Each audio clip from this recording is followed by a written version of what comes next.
11월 1일 첫날입니다. 오늘 하루도 정말 수고 많으셨습니다.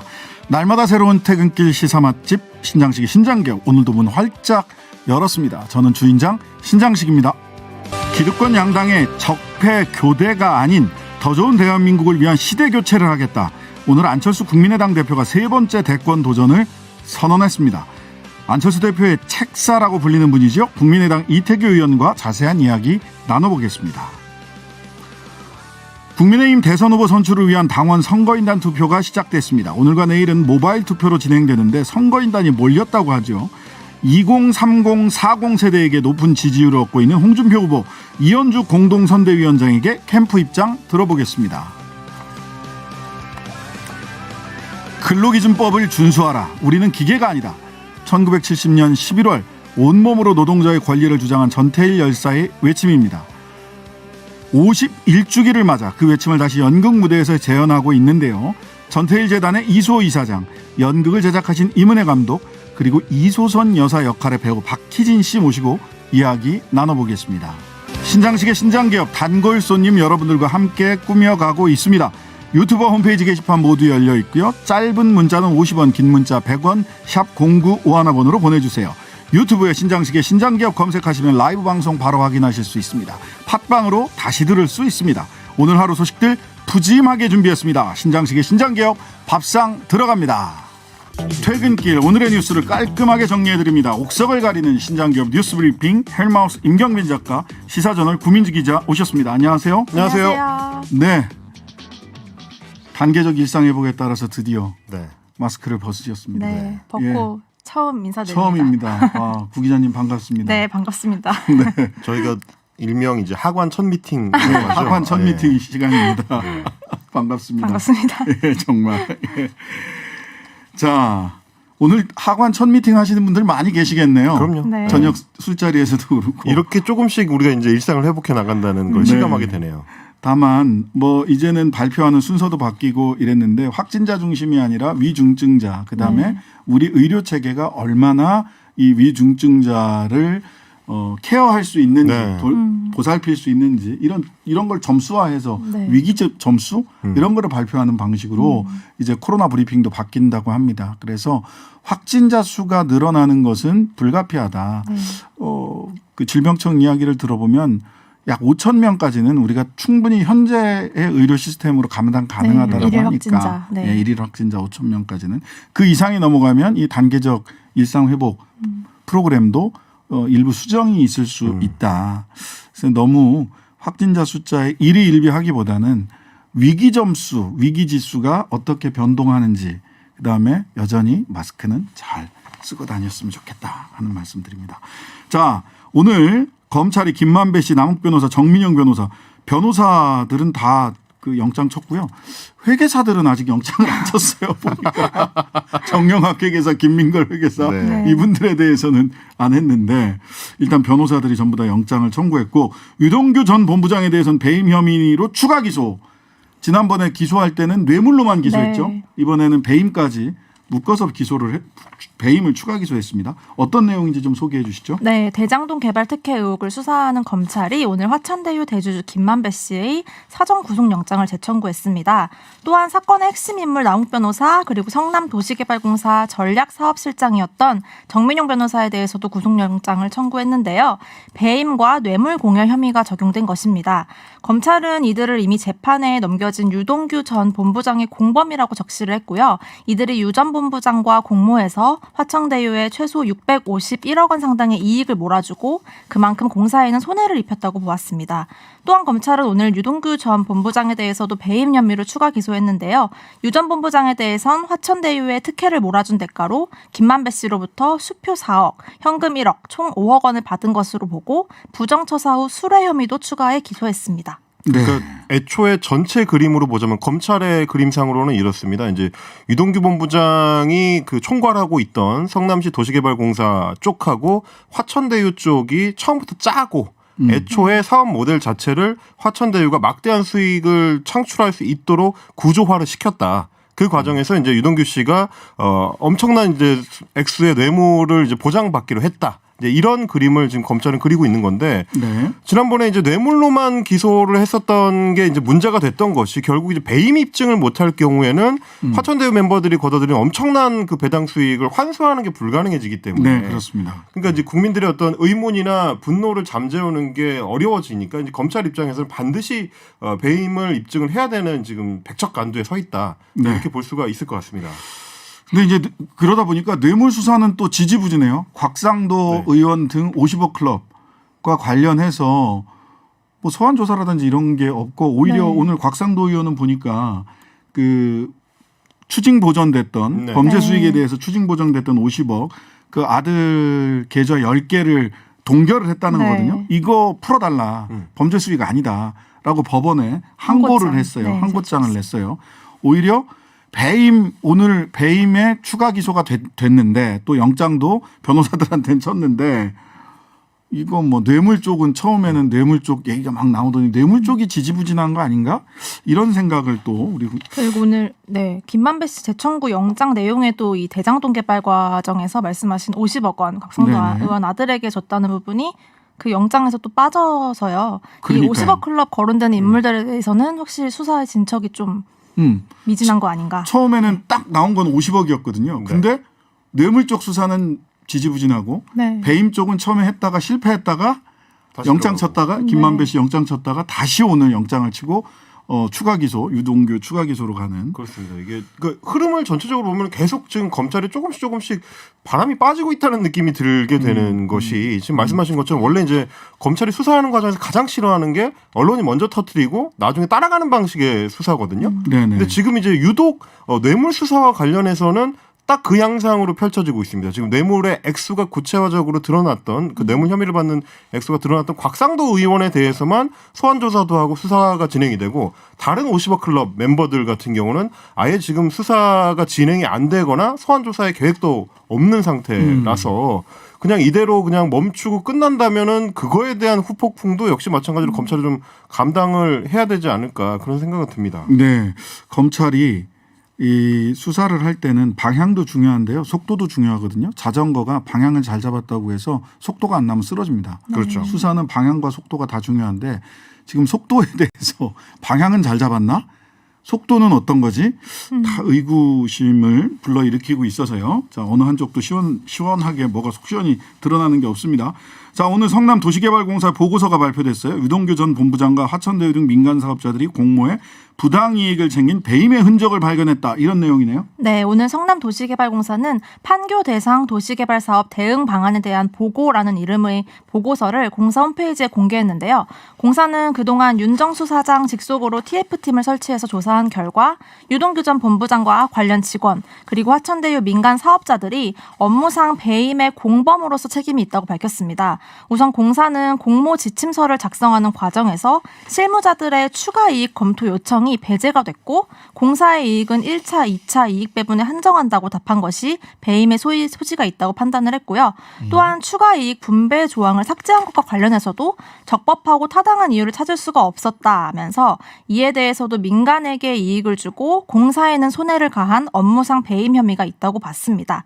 그러면서 공사는 민간 사업자들이 현재까지 4,039억 원을 배당을 받았는데 정당한 몫은 이 중 2,246억 원, 그걸 뺀 나머지 1,793억 원은 부당 이득으로서 반환해야 한다고 결론을 지었습니다. 네. 그러니까 이제 오늘 성남도시개발공사가 이 보고서를 발표한 어떤 목적, 배경이 뭐냐 이제 이런 궁금증들도 많이 나왔는데 그렇죠. 기본적으로는 수사가 이제 마무리가 되기 전에 성남도시개발공사 입장이 어떤지를 좀 밝히려는 목적이 1차적으로 있었던 것 같아요. 왜 그러냐면 지난달 9일에 이제 경기도에서 그 이제 지시를 내린 적이 있습니다. 이게 이제 청렴 이행 서약서를 위반한 사항이 있기 때문에 네네. 성남시가 이 화천대유에 대해서 추가 배당을 중단하고 부당 이익에 대한 환수 조치를 강구하라.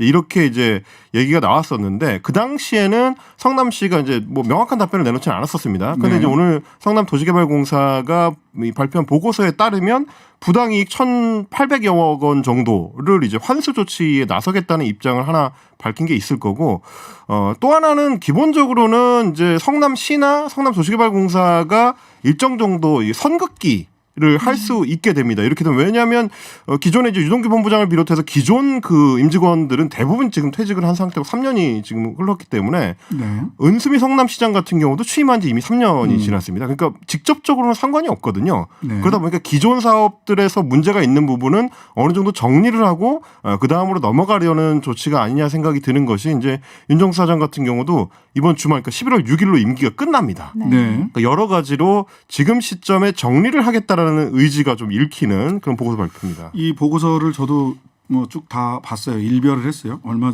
뭐 나온 지 얼마 안 돼 가지고 다 보지는 않았지만 이 수사가 결과가 발표되기 전에 보고서를 먼저 낸 것에 대해서 왜 그랬지? 뭐 배경에 대해서 말씀을 주셨는데 그런 첫 번째 의문이 들었고 두 번째는 여기에 보면 돈을 환수하는 방안을 굉장히 여러모로 써놨어요. 네.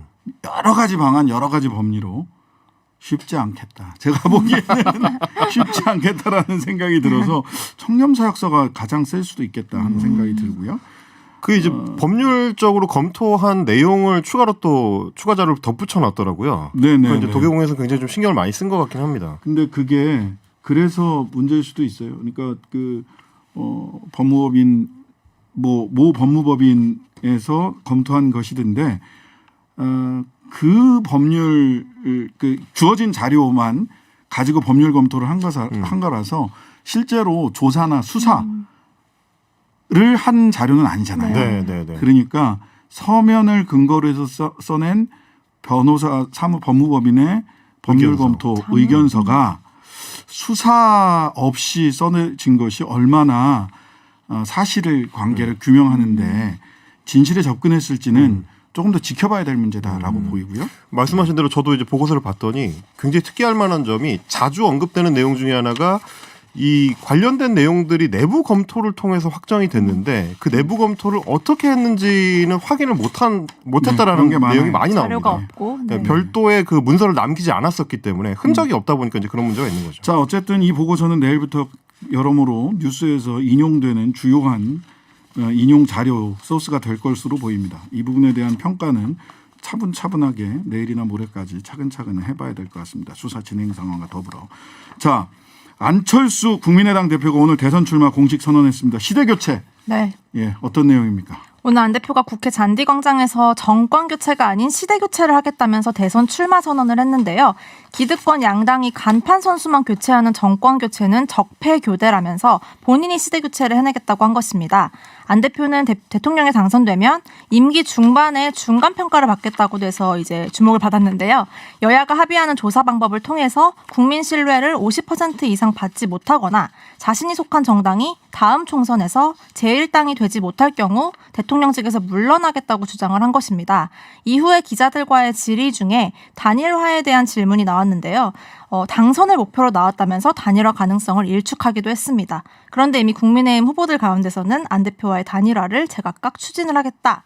본인이 유리하다. 이렇게 한마디씩 하고 있는 상황입니다. 그러니까 뭐 다 소통하고 있다. 뭐 네, 오늘. 제일 구체적인 얘기는 홍준표 후보가 얘기했어요. DJP 연합식의 공동정부 가능성 언급했네요. 네, 그렇습니다. 이제 홍준표 후보 같은 경우는 이제 안 대표가 이 DJP식 연대를 하는 거에 대해서 자기하고 이제 생각이 다르지 않을 거다. 이제 이렇게 얘기를 하면서 노골적으로 연대를 하겠다는 방안을 밝혔는데 이 연대라는 거에 이제 기본 전제 조건은 안철수 후보가 출마를 안 하는 겁니다. 이제 그것까지 이제 가능할지는 좀 지켜봐야 되는 거고 안 대표 입장에서는 일단 1차적인 과제가 지금 여론조사에서 잡히는 것보다는 조금 더 지지율을 끌어올려야 그래서 몸값을 높여야 장기적으로는 국민의힘 후보하고의 어떤 대결을 통해서 뭐 본인이 후보가 되든 혹은 지분을 요구하든 어느 정도의 이제 그 힘을 얻을 수가 있을 텐데 아직까지는 이제 좀 더 시간을 두고 지켜봐야 되는 그런 상황이라고 할 수 있을 것 같습니다. 네. 자, 국민의힘 최종 후보 선출 당원 모바일 투표 오늘 오후 4시 기준으로 43% 정도 그 진행이 됐죠. 네, 그 당원들이 몰리면서 한때 뭐 투표 서버가 마비가 되기도 했다고 하는데요. 뭐 오늘 뭐 과반을 넘는다 이런 얘기들도 오전부터 나왔었고요. 내일까지 모바일 투표를 실시할 것이고 또 모레부터 이틀간은 모바일 투표에 참여하지 않은 당원들을 대상으로 전화 투표를 진행한다고 했고요. 이준석 대표는 뭐 투표율 70%가 넘으면 탄수화물을 먹지 않겠다라고까지 이제 얘기를 그게 무슨 했었죠. 공약이야? 본인 다이어트를 위해서 도움이 되는 얘기는 그냥 자기가 좋은 거 아닙니까? 개인적인 다짐. 이게 어떤 의미인지는 모르겠는데 일기장에 쓰시라고 그러세요. 그러니까 일단 다짐은. 오늘 좀 투표율이 주목이 되는 거는 지난 이제 6월 전당대회 때 이제 이준석 대표가 당대표로 선출될 때 최종 투표율이 50%가 약간 못 됐습니다. 49.몇 %였는데 근데 그런 거에 비하면 이번에 60%를 넘을 걸로 예상이 된다는 당원 투표율은 굉장히 높은 거고 예, 한국 보수정당 역사상 아마 가장 높은 투표율이 될 가능성이 높거든요. 그러면 그만큼 새로 영입된, 새로 유입된 그리고 모바일 투표에 익숙한 젊은 층의 투표 참가가 높을 가능성이 높다. 그러다 보니까 지금 이제 홍준표 후보 캠프의 분위기가 업돼 있습니다. 상당히 달아올랐다는 얘기가 지금 들리고 있습니다. 그런 부분까지 좀 같이 감안해서 내일 투표 결과를 좀 지켜볼 필요는 있을 것 같습니다. 두 가지 말씀드리는데요. 투표 서버는 마비된 적이 없습니다. 그냥 비유적 표현으로 서버 터졌다 이렇게 얘기를 한 거고요. 네. 왜냐하면 이거는 중앙선거관리위원회 저도 모든 정당들이 이렇게 온라인 투표할 때 중앙선거관리위원회 K보트라는 거 쓰거든요. 네. 절대 안 터집니다. 조금 느렸을 뿐 아닐까요, 잠시? 뭐 좀 렉이 걸렸을 수 있지만 절대 안 터지고요. 두 번째는 지금 3일, 4일에 ARS 투표 있죠. 네. 이때 홍준표, 윤석열 캠프 간에 치열한 합이 겨뤄질 겁니다. 왜냐하면 ARS 투표가 본인 인증 없이 하거든요. 네. 대리 투표 논란이 지금도 여전히 지속되고 있고 관련해서 대리 투표를 조장하는 듯한 문자가 윤석열 캠프 쪽에서 네. 돌기도 했어요. 그래서 3일, 4일 날은 양쪽 선번이 예민함이 극에 달할 것이다. 모바일 투표는 어떻게 할 수가 없지만. 그렇죠. 네. 자, 이와 관련해서는 잠시 후 국민의당 이태규 의원 그리고 이현주 홍준표 캠프 공동선대위원장 차례로 연결해서 자세한 얘기 들어보겠습니다. 여당 원팀 선대위 가동이 시작됐네요. 서른 홍준표 공동선대위원장 간다. 이런 얘기입니다. 네, 이낙연 전 대표 측 핵심 인사들을 이제 대거 흡수하겠다고 공언을 해왔었죠. 오늘 발표된 선대위 명단에 따르면 말씀하신 대로 서른 홍영표 의원이 선대위의 공동선대위원장으로 합류했습니다. 선대위원장은 이들을 포함해서 정세균 캠프 선대위원장이었던 김영주 의원, 그리고 이재명 캠프 인사 우원식 변재일 의원 등 12명이 공동으로 맡았고요. 추미애 전 장관은 명예선대위원장으로 역할을 참여하기로 했고요. 이낙연 전 대표, 정세균 전 총리, 이해찬 전 대표는 상임 고문단으로 이름을 올렸습니다. 네, 용광로 선대위라는 건데. 네. 그렇습니다. 그동안 이제 이재명 후보 입장에서는 좀 가장 부담이 됐던 게 이낙연 후보의 지지자들을 얼만큼 이제 다시 끌어당길 수 있을 것이냐 하는 고민이었는데 오늘 이제 서른 의원하고 홍영표 의원의 이름을 이제 거의 최상단에 올리면서 이제 그런 부분을 좀 불식시키고자 하는 그런 모양새를 잡은 것 같습니다. 지금 보면 민주당 선대위 같은 경우는 모든 국회의원이 참여하는 형태로 구성이 되어 있습니다. 그만큼 이제 당이 총력전을 한다는 인상을 주기 위해서 고심을 한 흔적이 많이 보이는 거죠. 이렇게 이제 메모드급 선대위를 꾸리는데요. 그 와중에 이제 의사 결정을 하는 팀은 따로 있습니다. 그렇죠. 네. 항상 그 핵심에 누가 어떤 분들이 함께할지 이번에 이재명 캠프에서 유임된 사람들이 누군지를 유심히 보시면 그렇습니다. 그 핵심을 아실 수가 있습니다. 네, 자 단계적 일상회복 첫날 우리 이렇게 하관 첫 미팅을 하면서 시작을 했습니다. 우리 국민 여러분들께서도 단계적 일상회복 차분하게 차근차근 회복해 들어가시기를 다시 한번 기원 드리겠습니다. 자, 지금까지 헬마우스 임경빈 작가, 시사저널 구민주 기자였습니다. 감사합니다. 고맙습니다. 감사합니다. 6시 25분 정보센터입니다.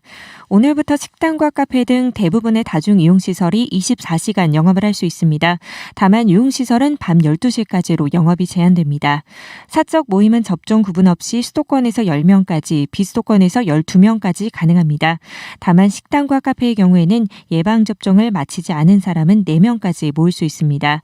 의료기관 등 감염 취약시설에서 환자와 입소자를 면회할 때는 이른바 방역 패스가 시행됩니다.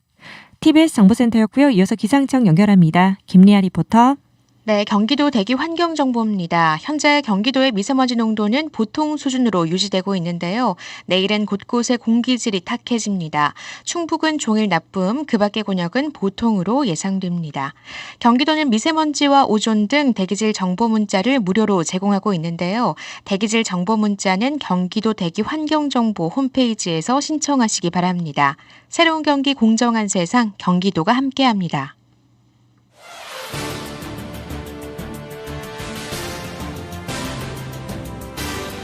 네, 국민의당 안철수 대표가 20대 대선 출마를 선언했습니다. 2012년, 2017년에 이은 세 번째 도전인데요. 관련한 이야기 나눠보겠습니다. 국민의당 이태규 의원 연결했습니다. 안녕하세요. 네네, 안녕하세요. 네네. 자, 그 정권 교체 내지는 적폐 교대가 아닌 시대 교체를 하겠다. 시대 교체가 어떤 뜻인가요? 일단 단순한 여야 간의 이제 권력 교체가 아니고요. 네. 그동안에 한국 정치를 지배하고 있던 어떤 이 구시대적 사고와 관행, 이 거짓과 무능을 모두 조금 극복해보자는 것. 그래서 적어도 역사를 이용해 먹는 이런 과거 세력과는 결별하고 이 민주주의와 인권, 그리고 이제 보편적인 이 민주 시민으로 세계관을 가진 좀 건강한 양심 세력들이 국정 운영의 중심에 서게 만드는 것.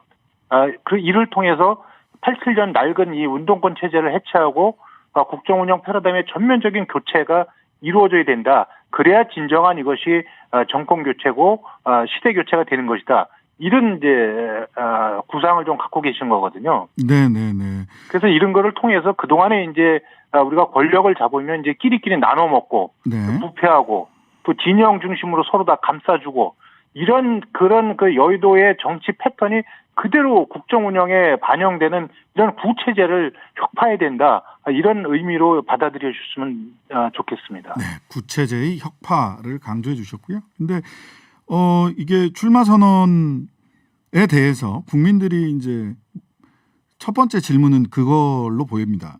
왜 출마했냐라는 게 첫 번째 질문이라면 두 번째 질문은 지난 서울시장 선거 당시에 물론 몇 가지 전제가 있었긴 했습니다마는 대선 출마하지 않겠다, 국민의힘과 합당하겠다 전제보다는 몇 가지 전제를 달고 했던 약속이긴 하지만 그 전제를 기억하는 국민들은 많지 않으실 것 같고요. 대선 출마하지 않겠다, 국민의힘과 합당하겠다 이 두 가지 약속을 다 못 지킨 거 아니냐라는 질문을 두 번째 질문으로는 아마 그 질문이 나올 것 같습니다. 어떤 말씀 이 부분에 대한 질문에 좀 답을 좀 해주시죠. 본인이 대선에 안 나가겠다고 이야기한 거는 그때 이제 기자들이 네네. 서울시장에 당선되면 시장을 도중에 그만두고 네네. 대선에 나가는 것 아니냐. 그러니까 서울시장을 대선의 중간 징검다리 정도 이용하려고 하는 거 아니냐. 네. 이런 기자들이 질문이 있었고 또 나중에 그때 이제 그 금태섭 후보하고 이제 단일화 과정에서도 네. 또 금태섭 후보가 같은 질문을 했습니다. 그래서 그때 안철수 후보가 분명하게 서울시장에 당선되면 나는 대선에 안 나간다. 네. 그리고 서울시장에 전념하겠다. 이렇게 분명하게 말씀을 한 게 그게 팩트고요. 네네. 그래서 서울시장에 당선될 경우에 제가 도중에 그만두고 대선에 안 나가겠다는 이야기지. 그런데 서울시장이 어쨌든 안 됐지 않습니까? 네. 그렇기 때문에 이제 대선에 그걸 가지고 나가네 못 나가네 이런 논란 자체가 저는 이제 불필요하다고 보는 거고요. 네. 또 합당 문제. 같은 경우는 이제 본인이 이제 후보가 되면 어쨌든 후보와 관계없이 어쨌든 보선 이후에 어쨌든 더 큰 이번을 만들겠다고 이렇게 약속을 했지 않습니까? 그래서 네. 실제로 합당 논의가 있었고요. 그 합당을 논의하는 과정에 있어서 이제 서로 간의 견해차들이 있었기 때문에 합당이 무산된 거거든요. 네. 물론 이제 약속은 했으니까 무조건 지켜야 된다 이렇게 말씀하시면 그거는 받아들여야 된다고 생각을 하지만 네. 그때 합당이 무산되는 과정에 있어서 양당 간의 어떤 견해차가 있었고 그런 견해차가 지금도 그대로 있다고 생각을 합니다. 물론 그런 견해차를 줄여서 조정하는 것이 결국은 정치적인데 그렇지 못한 부분에 대해서는 많이 아쉽게 생각을 하고 또 그런 부분을 누군가가 질책을 하신다면 네. 저는 또 그것을 그대로 받아들이는 것이 저는 정치인의 도리다. 네. 다만 네. 지금 제1야당이 보여주고 있는 정권 교체의 어떤 그 한계들 네. 뭐 이런 거를 본다면 지금 어떻게 보면 국민의당이 더 중심이 돼서 이 현재 대선판을 끌고 나가야 되는 것이 아닌가. 네. 어떻게 지금 보면 그때 합당 안 한 것이 더 야권 전체를 위해서도 도움이 되는 것이 아닌가 이런 생각도 해보게 됩니다, 사실. 네, 그 지금 제1야당이 하고 있는 행태를 보면 오히려 지금 합당 안 하고 이렇게 독자 출마한 것이 더 나은 일이다라는 평가도 할 수 있다 이런 말씀 주셨는데요. 그러면은 아니 지금 만약에 제1야당이 지금 경선 과정에서 국민들의 어떤 희망과 비전을 보여줬습니까? 그래서요. 그 부분은 제가 여쭤보려고 했습니다. 그렇다면 예. 지금 어쨌든 국민의당 안철수라는 어떤 이 긴장 요소가 있어야 네. 긴장해야 되는 거 아니겠습니까? 아니 야당이 자기들만 있는 것이 아니지 않습니까? 네. 예? 그리고 지금 어쨌든 정권을 교체해야 된다고 하는 국민들의 그 여론이 굉장히 높은데 네. 그거를 제1야당이 받아 먹지 못하고 있는 거거든요. 네네. 그렇죠. 그럼 이거는 제가 볼 때는 다른 대안정당이 대안 후보가 나와야 되는 것이 저는 상식이고 그것이 국민의 요구에 부응하는 것이다. 이런 생각을 갖고 있습니다. 그러니까 그 정권 교체 여론이 50%가 넘는데 현재 윤석열 국민의힘 후보도 홍준표 후보도 정권 교체 여론을 전부 다 받아 안고 있지는 못하거든요. 각 후보별로 윤석열 후보는 왜 그렇게 그 정권 교체라는 여론을 못 받아 안고 있고 홍준표 후보는 왜 못 받아 안고 있는 거라고 평가를 하시나요? 제가 지금 예. 그 약간의 대선 후보 경선 후보들에서 구체적으로 평가하는 거는 네네. 그건 제가 굉장히 좀 신중해야 된다고 생각을 합니다. 왜냐하면 네네. 내일 모레 투표하잖아요. 네네. 타당의 경선 후보에 대해서 네. 제가 갑론을 다 해서 혹시라도 네. 그것이 어떤 유불리에 뭐 음. 제가 그렇게 영향력 있는 사람은 아니지만 유불리에 영향을 준다면 그것도 제가 볼 때는 적절한 처치는 아니라고 생각을 합니다. 네. 자, 그런데 이런 얘기를 했어요. 그 홍준표 후보는 안철수와 DJP 연합식 공동정부도 가능하다. 그다음에 윤석열 후보는 내적으로 충분히 소통하고 있다. 이렇게 얘기했거든요. 이 부분에 대해서는 팩트가 맞습니까? 일단 전혀 팩트 아니고요. 네네. 어쨌든 저는 이제 그분들이 현재 야권에서 이제 안철수 대표의 지지표들이 있습니다. 네. 그 국힘 지지자 중에서도 네. 저는 이제 그런 분들을 보고하는 메시지고 네. 또 안 대표하고 어떤 그 공동정부니 뭐 단일화니 이런 거를 이제 본인이 하겠다고 하는 건 본인이 후보가 된 데는 전제잖아요. 네, 그렇죠. 그래서 저는 이제 그렇게 해서 경선 승리를 본인에게 어떤 그 기정사실화하려는 그런 네. 전략적 발언으로 저는 이해합니다. 네. 그 양쪽 다 이제 그 경선을 위한 전략적 발언이다. 네, 이렇게 보시는 거고요. 이준석 대표하고 김종인 전 비대위원장은 안철수 후보에 대해서 뭐 좋은 평가를 하지 않는다는 것이 아주 일반적으로 국민들에게도 다 알려져 있어요. 이 한 사람은 당대표고 한 사람은 또 뭐 선대위로 모시겠다라고 이준석 대표는 계속해서 김종인 위원장에 대해서 이런 이야기를 하고 있는데 실제로 뭐 야권 단일화 내지는 야권이 힘을 모으는 이런 작업이 이준석 대표와 김종인 전 비대위원장이 있는 가운데 가능하겠냐? 저는 먼저 두 가지를 좀 말씀을 드리고 싶어요. 일단 안철수 대표는 오늘 출마 선언을 했고 네네. 본인은 당선되려고 출마했다고 본인이 어쨌든 자기 길을 가겠다고 하는 걸 좀 분명히 한 측면이 있고요. 네네. 두 번째는 이제 김종인 위원장님이나 또 이준석 대표가 어쨌든 야권의 책임 있는 위치에 있잖아요. 그렇죠. 네. 그렇기 때문에 이제 자기 감정보다는 조금 더 큰 정치의 모습을 보여주는 것이 야권 전체나 본인들 위해서 좋다. 이런 말씀을 드리고 네. 마지막으로 한 말씀을 더 드리면 네. 후보 단일화를 만약에 한다면 네. 그건 후보가 결정하는 거지 그분들이 결정하는 게 아닙니다. 네, 알겠습니다. 네. 자, 오늘 말씀하신 것 중에 중간 평가 얘기가 나왔어요. 마침 이게 이제 노태우 얼마 전에 돌아가신 전직 대통령 노태우 씨가 선거 때 나왔던 얘기랑 비슷한 거 아니냐 이런 얘기를 하는데요. 임기 중반 평가에서 국민 과반 지지를 받지 못할 경우 물러나겠다. 그리고 본인이 속한 정당이 다음 총선에서 과반 의석을 차지하지 못하면 뭐 물러날 수 있다라는 말씀을 하셨는데 한편으로는 뭐 승부를 건다라고 하는 아주 결연한 의지를 보여주는 것으로 평가하는 분들이 계신가 하면 한편으로는 노태우 씨도 본인이 대통령 재직 시 하지 못한 거를 안철수 후보라고 할 수 있겠느냐라고 하는 실현 가능성에 의문을 제기하는 분도 계십니다. 어떻게 답변해 주시겠습니까? 진실의 문제라고 저는 생각을 합니다. 네. 그래서 지금 이제 그 사회자께서 말씀하신 대로 배수의 진을 치고 약속을 지키면서 국정에 혼신을 다하겠다는 어떤 의지, 네. 이의 표현이긴 하지만 그동안 사실 대통령 선거가 이기면 그만이었지 않습니까? 그랬죠. 네, 그리고 선거 과정에서 했던 온갖 달콤한 어떤 말들은 다 사라졌습니다. 네. 심지어 취임사 약속마저도 이렇게 헌짝처럼 내버린 사람도 있는 거고요. 그래서 이런 이제 거짓의 정치가 저는 국정 불신을 갖고 오고 전체적으로 그것이 우리 국정 동력을 떨어뜨린다 이렇게 생각이 들기 때문에 네. 약속을 하고 나는 중간에 내가 한 약속을 지키지 못하면 거기에 대한 심판을 받겠다고 하는 그런 과정이 이제는 필요하다. 그래서 네. 그 대통령이 당선된 사람이 중간평가에 통과하려면 지금처럼 패거리 이렇게 나눠 먹고 선거 공약 안 지키고 국회 무시하고 예? 국민 안중에도 없고 이런 국정 운영 못하는 거거든요. 네네. 저는 이런 거를 통해서 한국 정치의 근본적인 변화를 조금 추구해야 된다. 이런 의지의 표현이다. 이렇게 생각을 하셔야 되는 거. 과거에 뭐 그 노태우 대통령이 약속했다 안 지키고 또 뭐 돌아가신 노무현 대통령께서도 사실 재신임을 한번 받아보겠다. 뭐 이러시다 또 이제 유야무야 됐고 뭐 그랬지 않습니까? 네네. 네, 저는 다만 이 진정성을 가지고 누군가는 이걸 한 번은 해야 된다. 이것이 네. 저는 중요하다고 봅니다. 의지와 진정성이 중요하다. 자, 그렇습니다. 네.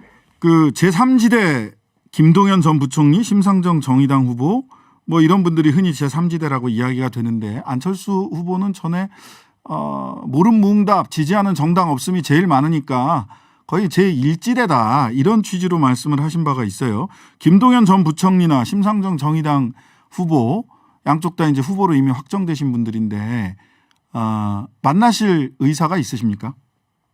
일단 안철수 대표의 기본 입장은 그 정권 교체 대의하고 이 우리 국민의당이나 안 대표가 추구하는 비전이나 목표에 동의하는 분이라면 누구든지 만나서 토론하고 연대할 수 있다는 게 기본 입장인데 네. 저는 이제 심상정 정의당 후보님께서 그럴 생각이 있는지 일단 의문이고요. 네. 그다음에 이제 김동연 후보는 이제 본인이 이제 제3지대라고 말씀을 하시는데 네. 저는 제3지대를 말씀하시려면 일단 저는 이제 문재인 정부의 초대 경제부총리셨잖아요. 네네. 예, 그렇기 때문에 이제 소주성 등 이 경제정책 실패 문제하고 현재 문재인 정권의 공과에 대해서 먼저 입장을 좀 밝히신 다음에 정치의 어떤 자기 정체성을 말씀하셔야 국민들한테 설득력이 있고 저희도 저분이 어떤 생각을 갖고 있는 거를 알 수 있지 않겠습니까? 그러면 지금 다 모호하거든요, 사실. 네. 네. 이런 평가들을 지난번 서울시장 선거를 앞두고 과거에 그 안철수 후보라고 부르겠습니다. 이제 안철수 후보 네. 주변에는 소위 1당, 2당 말고 제3당 그러니까 국민의힘과 민주당 이외에 제3세력의 새로운 정당, 새로운 정치를 추구하는 사람들이 많았는데 지난 서울시장 선거 이후에는 사실상 국민의힘과 보수 쪽의 결이 훨씬 더 강화된 것 아니냐. 그렇다면 마지막까지 완주할 수 있겠냐. 이제 제3당, 제3지대론자들은 안철수 후보 주변에는 이제 뭐 거의 안 보인다. 이렇게 이준석 대표가 전에 그런 이야기를 한 적이 있습니다. 끝까지 완주하는 겁니까?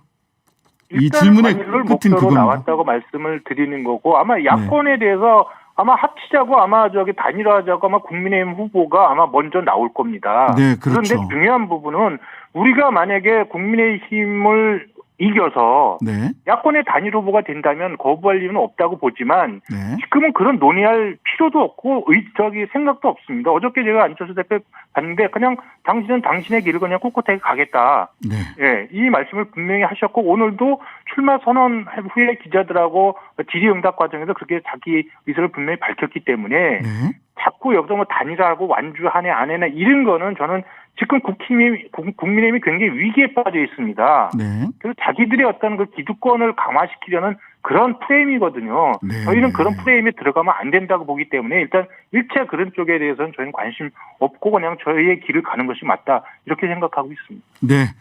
안철수는 안철수의 길을 가겠다라는 말씀으로 정리를 할 수 있을 것 같습니다. 자, 지금까지 국민의당 이태규 의원님이셨습니다. 감사합니다. 네네, 고맙습니다. 서버가 터졌다.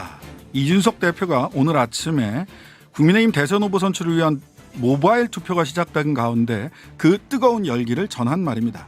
물론 실제 서버가 터지지는 않았습니다. 선거관리위원회 서버를 쓰고 있기 때문에요.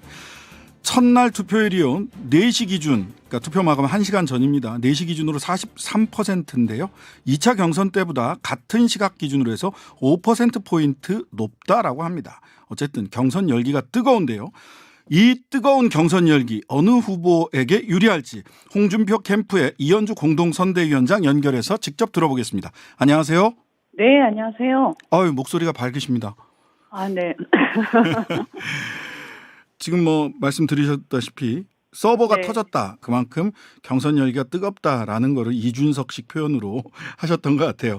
자, 네. 모바일 투표가 오늘하고 내일, ARS 투표와 여론조사가 3일하기 4일 이렇게 진행이 되는데 모바일 네. 투표에서 투표율이 굉장히 높았습니다. 홍 후보에게 유리합니까? 윤 후보에게 유리합니까? 홍 후보에게 유리하죠. 그래서 이렇게 목소리가 좋으셨어요? 웃음이 먼저 나오네요. 그냥 뭐 이렇게 분위기가 좋습니다. 어쨌든. 예. 네. 왜 유리한지 청취자들한테 한번 말씀 좀 해주시죠.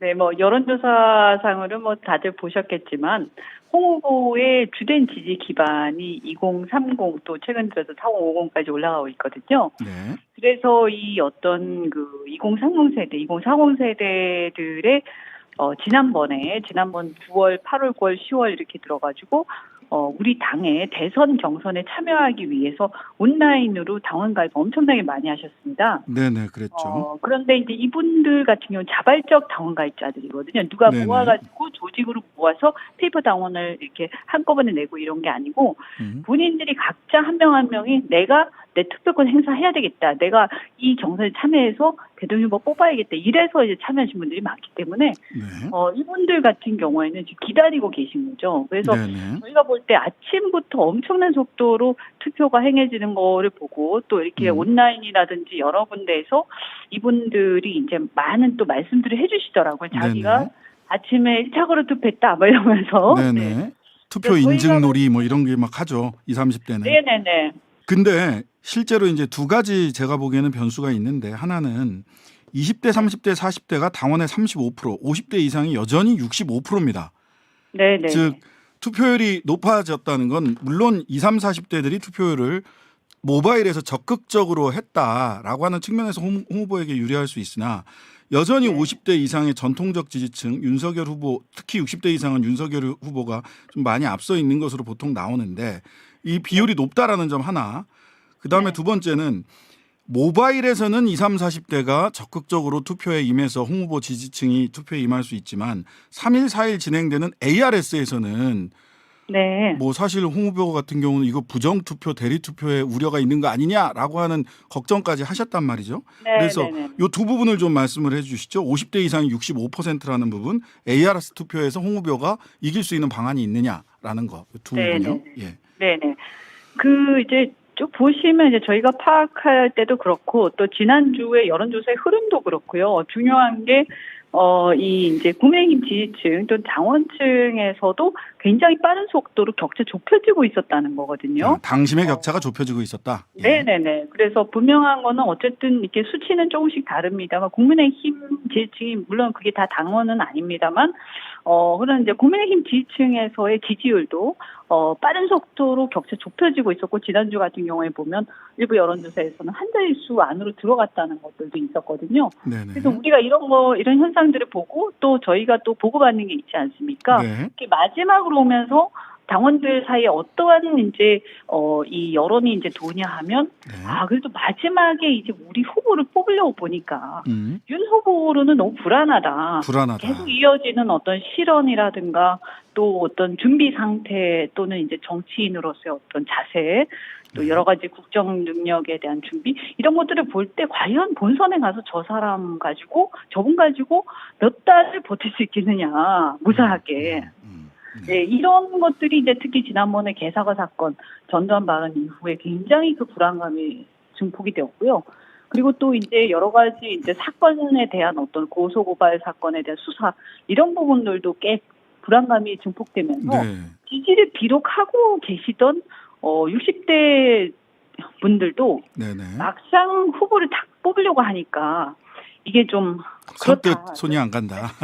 네, 그러면서 예. 홍 후보를 내가 개인적으로는 별로 싫어하지만 그래도 그 사람은 어떤 궤도 안에 있고 예측 가능성 안에 있는 거 아니냐. 그래서 우리가 지금 여론조사도 이기고 있으니까 홍 후보를 뽑는 게 안심이 된다. 이런 여론들이 굉장히 특히 영남 지역을 중심으로 확 돌면서 지난주 같은 경우 보면 TK 같은 경우도 여론조사에서 저희가 막 10% 이상 이기고 막 이렇게 네. 갑자기 막 치고 올라갔거든요. 근데 이런 흐름들을 볼 때 이제 60대 이상이라고 해도 아주 뭐 7, 80대 같은 경우 좀 덜합니다만 저희 60대 한 중반까지만 해도 상당히 많이 돌아선 분위기가 많이 감지가 돌아섰다. 되고요.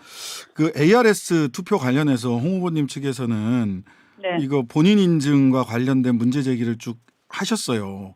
네. 근데 이제 본인 인증 없이 어쨌든 진행이 된단 말이죠. 근데 이와 연관해 가지고 네네. 뭐 도와주겠다. 대리 투표를 독려하는 듯한 그런 문자가 돌았단 말이죠. 촉발을 했죠. 네네네. 이게 참 나중에 이게 어느 쪽이 이기더라도 이게 원팀이 가능할까라는 걱정이 들 정도로 불법 선거운동 그만해라고 또 홍준표 캠프 쪽에서 윤 캠프 쪽에 얘기도 하고 강력하게 했는데 경고를 했죠. 그리고 사실 실제로 그 불법입니다. 이게 우리가 뭐라고 하고 안 하고를 떠나서 이거 무조건 불법이기 때문에 정치의 뜻을 가지신 분들이 이런 위험한 짓을 하다가 이거 어차피 비밀이 없지 않습니까?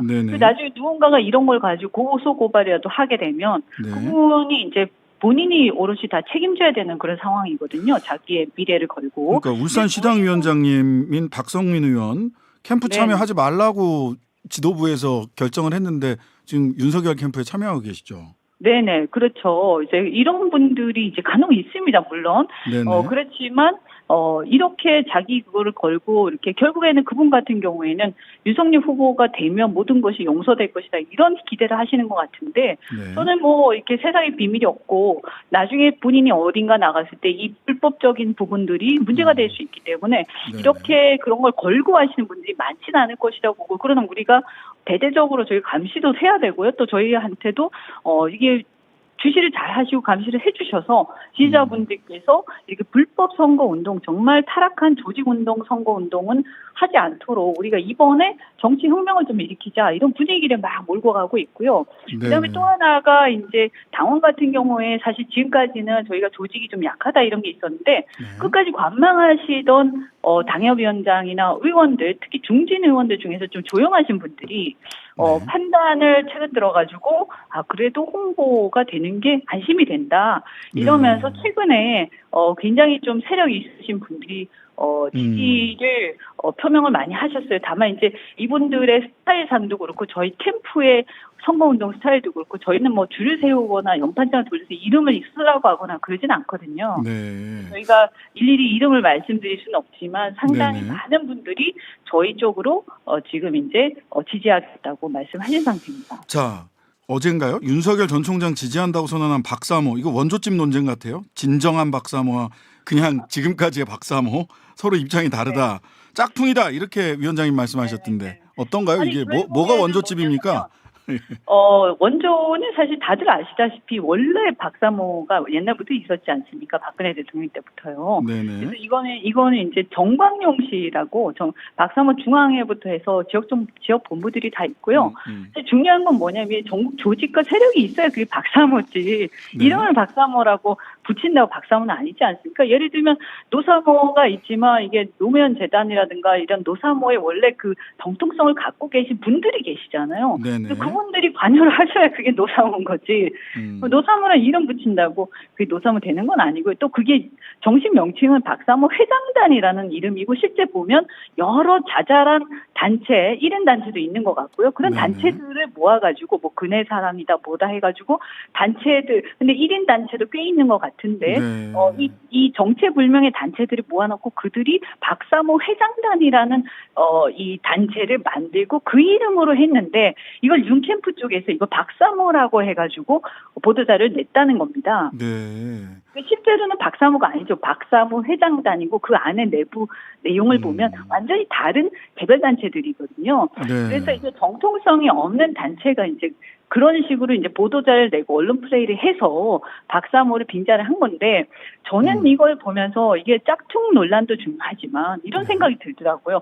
윤석열 후보 같은 경우에는 적폐 수사를 하면서 박근혜 대통령의 어떤 지금의 현재 상황 그리고 45년이라는 그 구형과 이런 것들에 대해서 상당한 책임이 있는 분인데 그분 나름의 어떤 길이었기 때문에 그 자체를 저는 뭐라고 하진 않지만 그러나 솔직히 어떻게 그렇게 하셨던 분이 또는 그런 캠프가 이 박근혜 대통령이라는 그 이름을 이용해서 선거운동할 생각을 다 할까? 저 같으면 참 그렇게 못하겠다 인간적으로. 그런 생각이 들었습니다. 이게 이런 방송에 맞는지 모르겠는데 홍 후보님에 대해서 독고다이 아니냐. 그래서 그것 때문에 후보로 선출된다고 해도 원팀 되겠느냐. 이런 걱정들도 많이 해요. 후보로 선출되면 원팀 가능합니까? 그게 오히려 그 캠프에 줄을 많이 서 있고 정치적 빚이 많고 막 경선일 때부터 막 멤버드급으로 있으면 이게 칸막이가 되잖아요. 네. 그래서 권력 투쟁이 내부적으로 일어나가지고 오히려 원팀이 되기 힘들어요. 네. 근데 후보의 방침은 뭐냐면 캠프는 작고 가볍게 가고 그래서 소수 정예로 가고 이제 본선을 가면 당과 결합한다 이거예요. 그래서 오히려 저는 층층 시야로 해서 안에서 권력을 잔뜩 해서 이렇게 사람들이 줄을 서가지고 그 다음에 본선 가게 되면 우리가 이 주류야 하는 그런 분위기보다 저는 우리처럼 이렇게 이 장애물이 없는 그리고 네. 칸막이가 없는 조직이 훨씬 더 결합해서 본선에서 세게 이렇게 원팀이 되는데 더 용이하다고 봅니다. 자, 오늘 안철수 후보가 대선 후보라고 부르겠습니다. 안철수 후보가 대선 출마를 공식 선언을 했고요. 근데 네. 홍보님 오늘 오전에 안철수와 DJP 연합식 공동정부도 가능합니까? 예, 그 말씀은 이미 사실은 몇 달 전, 한 두어 달 전에 주간조선 인터뷰할 때 이미 말씀하셨어요. 네네. 그래서 이제 어떤 생각 갖고 계시냐면 이분 같은 홍 후보 같은 경우에는 안철수 후보뿐만이 아니라 뭐 유승민 후보든 또는 완팀을 위해서든 또는 심지어는 집권한 이후에 협치를 위해서 얼마든지 이렇게 함께 갈 수 있다.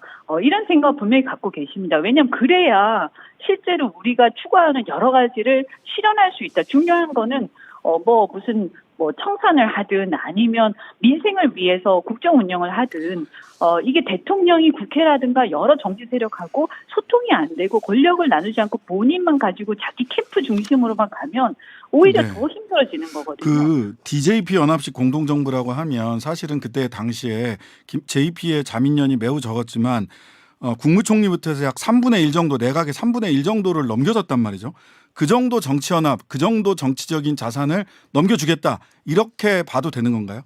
그 어떤 정도까지 그대로 가겠다 이렇게 단정하기는 좀 어렵겠고요. 다만 그 정신 그래서 어쨌든 분명한 것은 홍준표 후보가 대통령이 되더라도 내 캠프와 나를 둘러싼 사람들이 호가호위하면서 이렇게 하는 게 아니라 정말 정부의 성공을 위해서 함께 할 수 있는 여러 정치 세력하고 힘을 합해서 다 내려놓고 가겠다. 그래서 저희도 그런 생각들을 갖고 있습니다. 주변에. 네.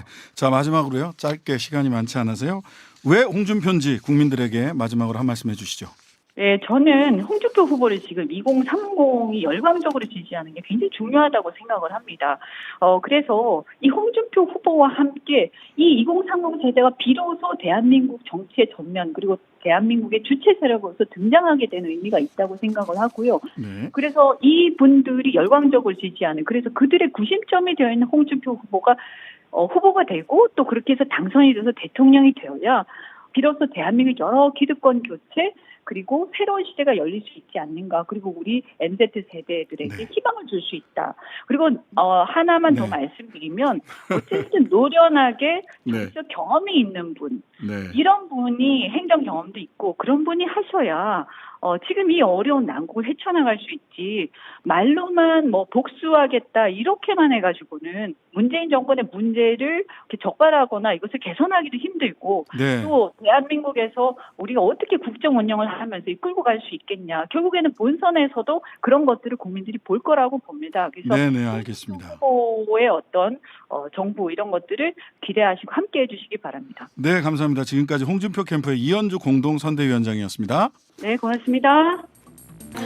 논쟁적 철학자인 피터 싱어 교수는 1975년 동물해방이라는 책에서 최대 다수의 최대 행복이라는 공리주의 원칙에 따를 때 유인원, 개, 돼지 등 행복과 고통을 느낄 정도로 신경계가 발달한 생물체가 인간에 비해 차별받을 근거가 없다고 주장했습니다. 개나 돼지를 인간보다 못한 것으로 본 것은 인종이나 성별을 차별한 것과 마찬가지라는 것입니다. 이걸 종차별주의라고 합니다. 윤리적 채식, 동물해방운동의 철학적 기반이 된 주장입니다. 피터 싱어를 읽고 모두가 채식주의자가 될 수는 없습니다. 하지만 적어도 우리는 개를 바닥까지 철조망으로 엮어 서 있기도 눕기도 힘든 뜬장에서 키워 식용으로 팔고 닭을 A4 용지 한 장만큼의 면적에서 키워 파는 케이지 사육 같은 공장식 축산이 얼마나 생명에게 가혹한 학대와 사육인지는 알고 있습니다. 어제 윤석열 후보는 경선 토론에서 개식용 문제에 대해 학대가 아니고 식용개라고 하는 것은 따로 키우지 않느냐. 제 입장으로는 개식용은 반대하지만 법으로 제도화하는 데는 여러 사람의 합의가 필요하다며 차별금지법도 같은 것 아니냐고 말했습니다. 내 집안의 반려견과 뜬장한 식용개 누렁이의 생명에 어떤 차이가 있는지 저는 알지 못합니다. 차별받는 사람이 지금 존재하는데 차별금지법은 나중에라고 하는 말도 납득하기 어렵습니다. 더구나 개식용 문제와 사람에 대한 차별금지법을 같은 것이라고 하는 발상에는 경악스럽기까지 합니다. 개 사과 논란이 일자 윤석열 후보는 자식 같은 반려견에게 미안함을 표현한 것이라고 말했습니다. 윤 후보님께는 미안에 마땅한 반려견과 잡아먹혀도 되는 식용견이 따로 있나요?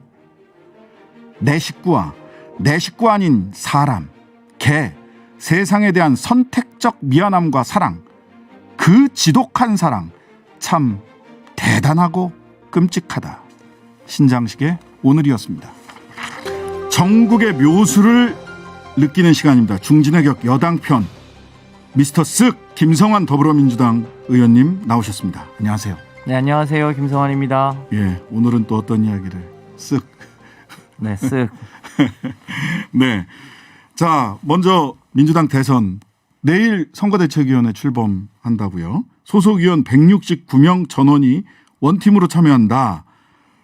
12명의 공동선대위원장 체제다라고 하는데 30 홍영표 의원도 전진 배치되셨다. 이런 소식들이 지금 어떻게 지금 구성되는 겁니까? 예. 네, 이번에 이제 오늘부터 코로나 일상회복 1단계가 적용이 되잖아요. 네. 그래서 백신을 맞은 사람은 500명까지 일종의 집회를 할 수 있는데 그래서 선대위원회를 그것에 따라서 발족할 수 있게 됐는데요. 네네. 아시는 대로 이제 이낙연 후보는 이제 고문을 맡기로 하셨고, 네. 보통 관례대로 상임선대위원장은 당대표가 맡는 거고요. 그렇죠. 공동대표의 기존의 각 캠프의 선대위원장을 맡으셨던 분들 또 후보로 출마하셨던 분들이 다 참여하셨고 특히 서른 의원이나 홍영표 의원이 이제 전면 배치돼서 사실상 선거 때 참여했던 후보들과 의원들은 이제 원팀으로 네. 선대위를 띄우게 됐다고 네. 보여지고요. 이제 차차 외부의 각계의 전문가들이 참여하면서 선대위가 조금씩 풍부해지지 않을까 그렇게 예상됩니다. 상임 선대본부장은 누가 맡기로 하셨나요? 선대본부장? 상임 선대본부장이 당대표가 하는 거죠. 아, 상임 선대위원장 말고 본부장? 선대본부장.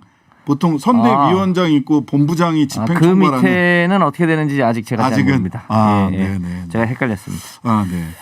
아니 뭐 보통 이렇게 이 지붕과 이 간판을 크게 걸더라도 실제로 주방장에서 요리하는 사람은 따로 있지 않습니까? 그래서 핵심적으로 선거를 지휘하는 선거의 전략을 수립하고 하는 제가 이런 분들은 누가 될까? 내부 체계를 들여다보진 않았습니다만 예. 이 선대위 구성 과정에 네. 윤관석 사무총장하고 조정식 조정식. 예. 의원님이 두 분이 실무 책임을 맡았잖아요. 네네. 아무래도 이런 대선은 사무총장이 주요한 역할을 해야 되니까 네. 그 두 분을 중심으로 또 다른 분들이 적절하게 각각의 본부들을 맡으면서 선거를 치르게 되지 않을까 싶은데요. 과거에는 보통 캠프 중심으로 선거 체계를 짰습니다. 그렇죠. 그런데 예. 이번에는 당 중심으로 이제 캠프를 구성할 그러니까 선대위를 구성할 예정이니까요. 네. 기존에 있는 당직을 맡으셨던 분들이 전면 배치되지 않을까 그렇게 예상합니다. 그러니까 많은 분들이 조정식 의원, 정성호 의원 이런 분들을 많이 주목을 하고 계시더라고요. 언론에서는.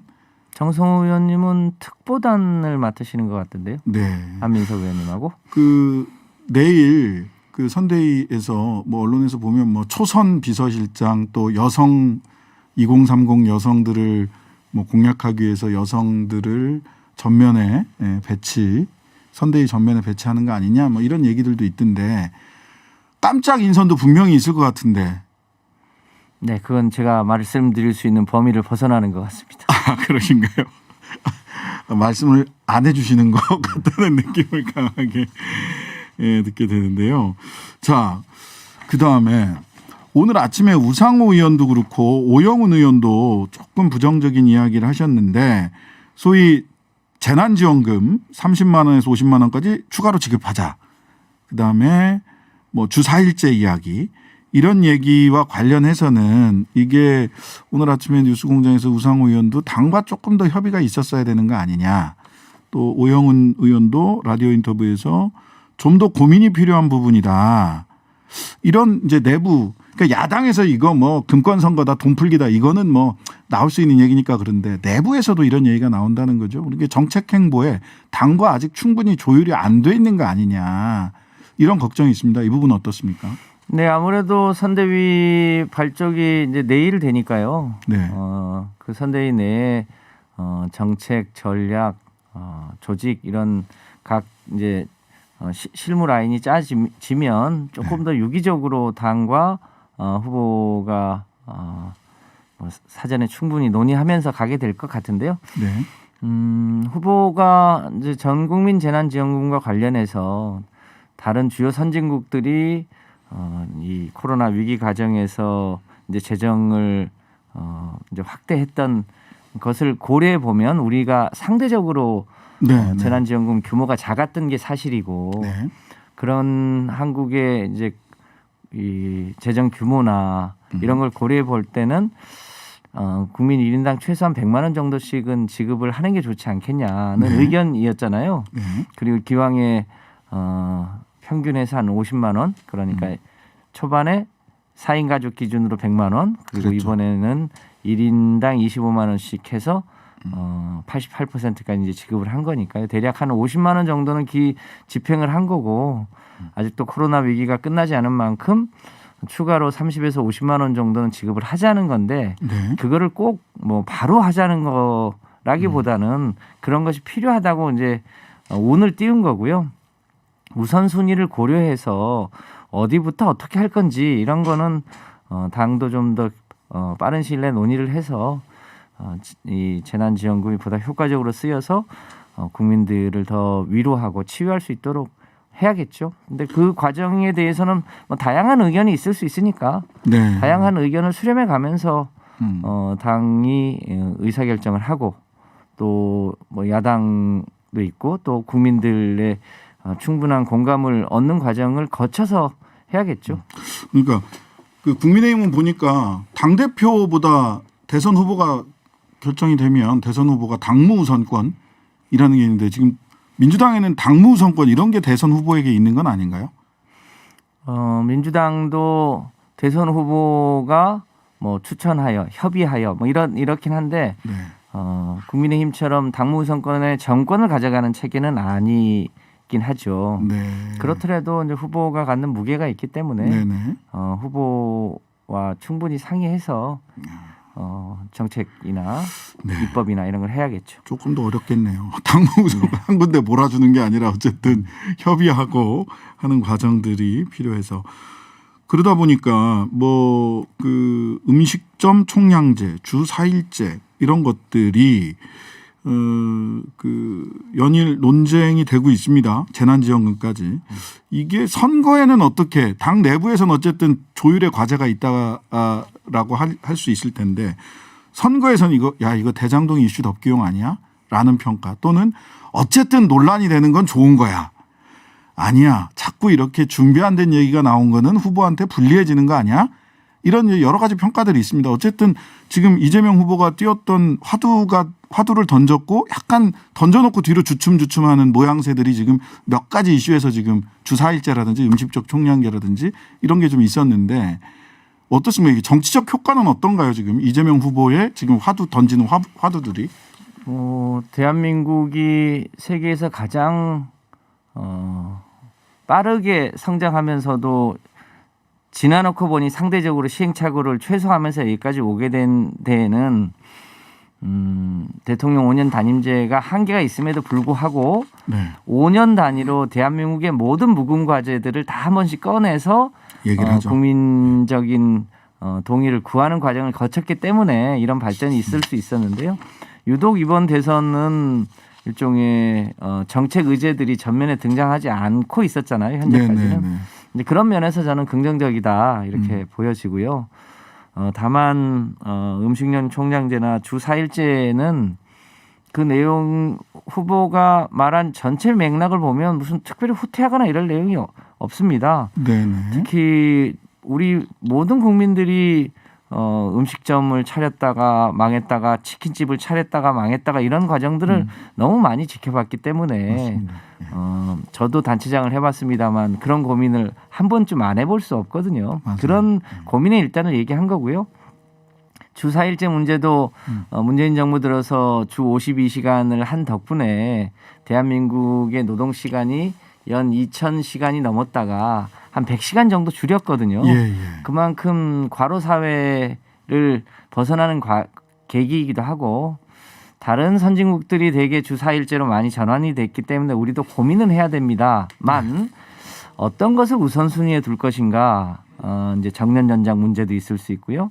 또 여전히 이제 대기업과 중소기업의 격차도 매우 크고 그게 굉장히 자영업과의 격차도 크기 때문에 그 격차를 줄이는 일을 우선으로 하고 장기적으로 우리가 가야 될 방향이기 때문에 고민을 해야 되는 문제이면 틀림이 없는 거죠.